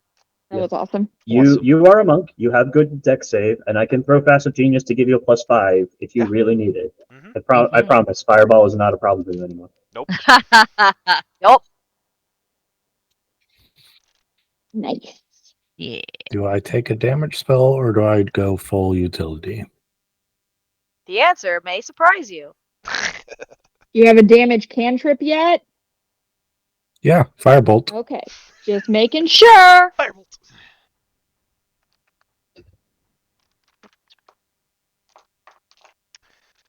And that Eyes of Night really lasted. That was great. That was very useful. Mhm. Keep forgetting about Vigilant Blessing because we all usually roll really good on our initiatives that I don't need to give it to anyone. I mean, so long as at least a couple of us can make it before the enemies, a lot of us have pretty impactful stuff we can do to set Yeah. the tempo. I also need some on cleanup. Very true. I will take nominations for awards tonight, but I do want to offer at least a roleplay award to Ren because that holy shit. Because holy shit. Hell yeah. I mean, that was going to be my nomination, was Ren for Red, yeah. Wrath of God. The the flavoring on that inflict wounds was amazing, and then just like the fuck you button was Yeah. like, oh my god. That was Ren dropping the nuke bomb. That's just like, Yeah. I'm gonna drop the Thanatos bomb right here and just You fuck put me in you timeout for a particular. period. I was annoyed. Ren doesn't like being put in timeout, and Yuki doesn't like being blinded. We know. Facts. So what I've Yeah, learned timeout is that sucks. nothing will get the both of you riled up than making you blind and incapacitated. Yeah, that Yeah. did seem to work out pretty well, yeah. Yeah, Lesson got it. learned. It's Sounds like we need some more saves on this particular area. not going to stop me from using it. I know. It's going to encourage him, honestly. Yeah, for sure. But I did reduce one of you to 0 tonight, so I consider that a success. Yes, That's this true. you have gotten more of us down in this campaign than the previous 2 Yeah. campaigns combined. Because I have learned Yeah. that between first of all, I'll tell you this right now too. I was down to 1 spell at each level by the time we finished that fight, and that was actually one first level spell, one third level spell that I got back because of my ring. Like, we ended this night with Jade almost completely out of spells. So that was by design because set in the CR and the daily budget and all that stuff. But one thing I have learned is that the CR is, that's no It's a secret. more of a You'll guideline. learn at day one that the CR stuff is definitely not an exact science. and with all like the new abilities and stuff that have come out since the original materials and how CR was calculated, I mean it's A little different. yeah, not exactly a fully yeah, I mean it never really was, but not exactly a fully accurate system. So what I've learned is that I have to go kind of above that to an extent uh, to get a challenge for you guys. Just barring to make sure that I don't pick anything with any abilities that you don't have the potential to counter. More than fair. I mentioned I got the Flea Mortal book. It actually has some interesting information about CR ratings of an idea of like here's a different way to budget things around CR now that the game's been out for a while and we kind of know these issues with the system. Plus things like here's sort of a cap of like if they're at this level, you really don't want to put anything of a CR higher than this, just because some of the saves and such might be just not attainable for your players if you go much further. And as promised, here's the stat block for the big guy. Ooh, baby. I also really liked all of the kind of conversations that Jade was having tonight. Those kind of almost like check-ins, like morality check-ins. I kind of like that. Yeah. Thank you. I was actually going to nominate Professor tonight for his just Talking to himself. Yeah. Hell yeah. One, dealing with the whispers, dealing with like coming face to face with the stone, and getting kind of focused in on it, and then feeling the need to continue to stick close to it and really playing into that, and then with his conversations with Jade and his conversation with Nariko and Ren about the void and how he's feeling, and then that dream. So I thought the professor had a lot of good moments tonight too. Agree. What we're saying is have fun picking. I think I'm gonna go with Ren and Professor tonight. Professor Ooh, besties. Professor has been Best friends forever. facing a lot of stuff, and he's doing a pretty damn good job of keeping it all together.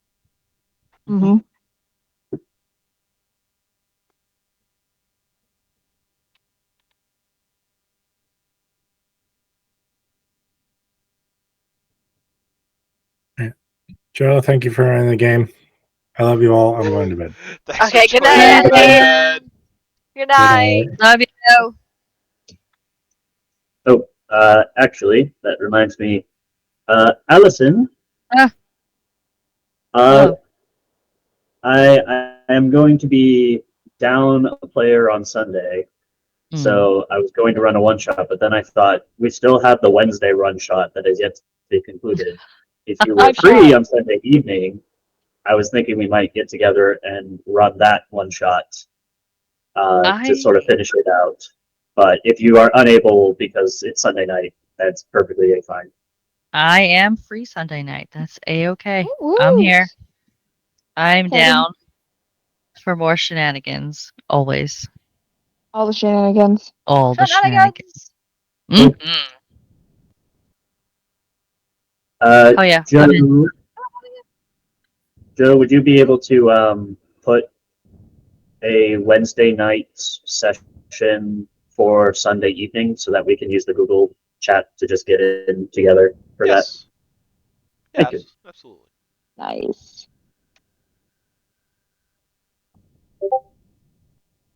Hell yeah. Woo!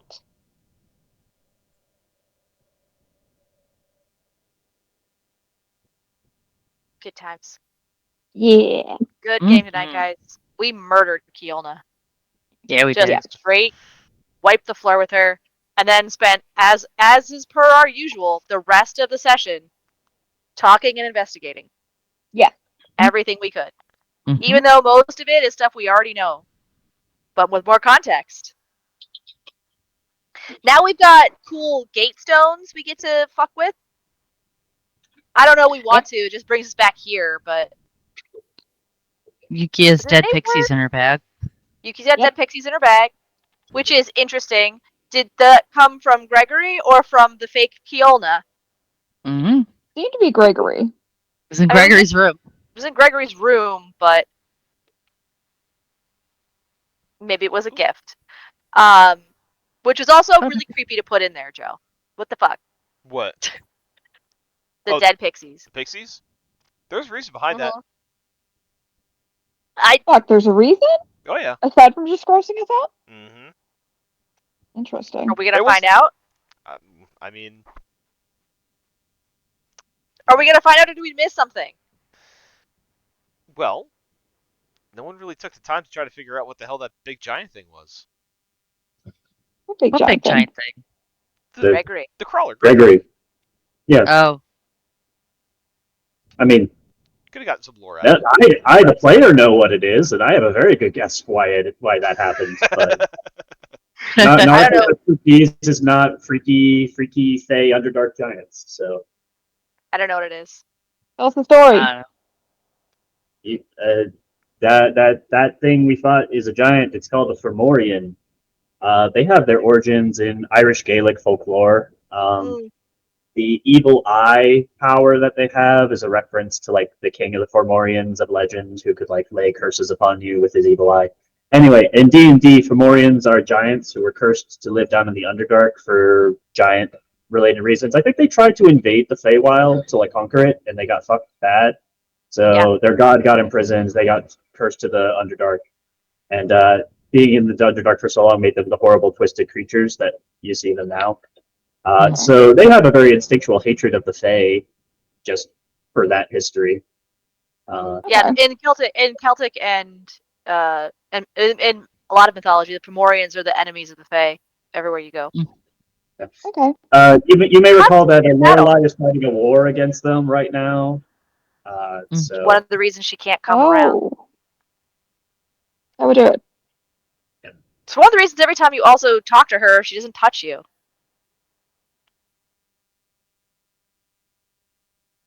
I would kind of just prefer that people didn't touch me when having a conversation with me, but I'm glad there's extra reasons. There's extra reasons. She's not there. She's fighting a war. Interesting. Okay.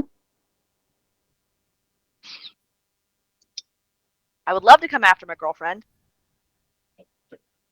I have these people to murder. That's a king to complication. kill. Concentrated knife fight in the Feywild, by the way, guys. Not surprising. It's like everywhere else. Thor lies at home. It's fine. That's cool though.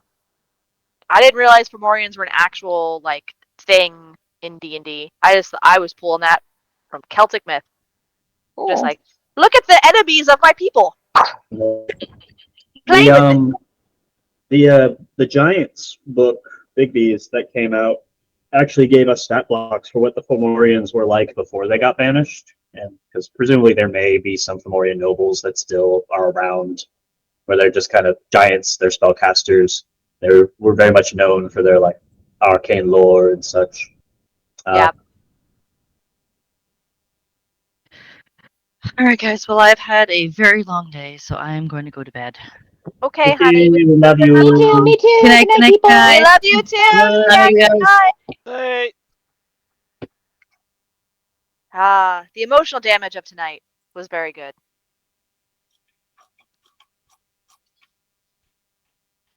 And then we got rewarded for our bad behavior. What? Nah, we murdered a bunch of people in their sleep, and now you get a level up. We also killed Kiolna, though, so. Yep. Now Joe gets to go and retool all of his encounters after this because he wasn't expecting us to get here so soon. Well, see, that's why I didn't create a lot of encounters, too far in advance, because I didn't know which direction you guys were to go in. And once it kind of became clear that you guys were heading in this direction, I knew there was a milestone here. So I was like, all right, let's, wait until that milestone's hit. Well, now we get to next session. We get to go upstairs and hang out at the tavern, try to make a friend with a guy, and probably make the professor, I don't know, do another arm wrestling match to make him our friend. That's how this works, right? That's how orcs work. It's gonna be fine. Next session's definitely gonna be fine. We're definitely gonna have learned our lessons from this session. If given everything that happened down here in Narako, it has a very straightforward plan for dealing with the boss of Orc Town. It's basically, hi, we're here. We took out these people. We would like you to stop messing with us. If you insist on messing with us right here, right now, let's get it over with. And then I will find who the next person in line is to take the job, and we'll repeat the process.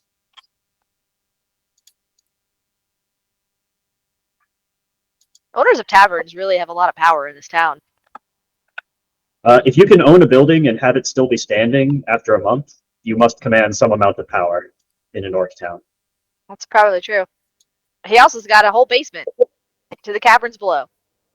Yeah, that these assholes were operating out of. So he knows they're here. Probably works with them to some capacity. Probably. Yeah, it could just be one of those things like we're a mercenary guild. They're paying right now.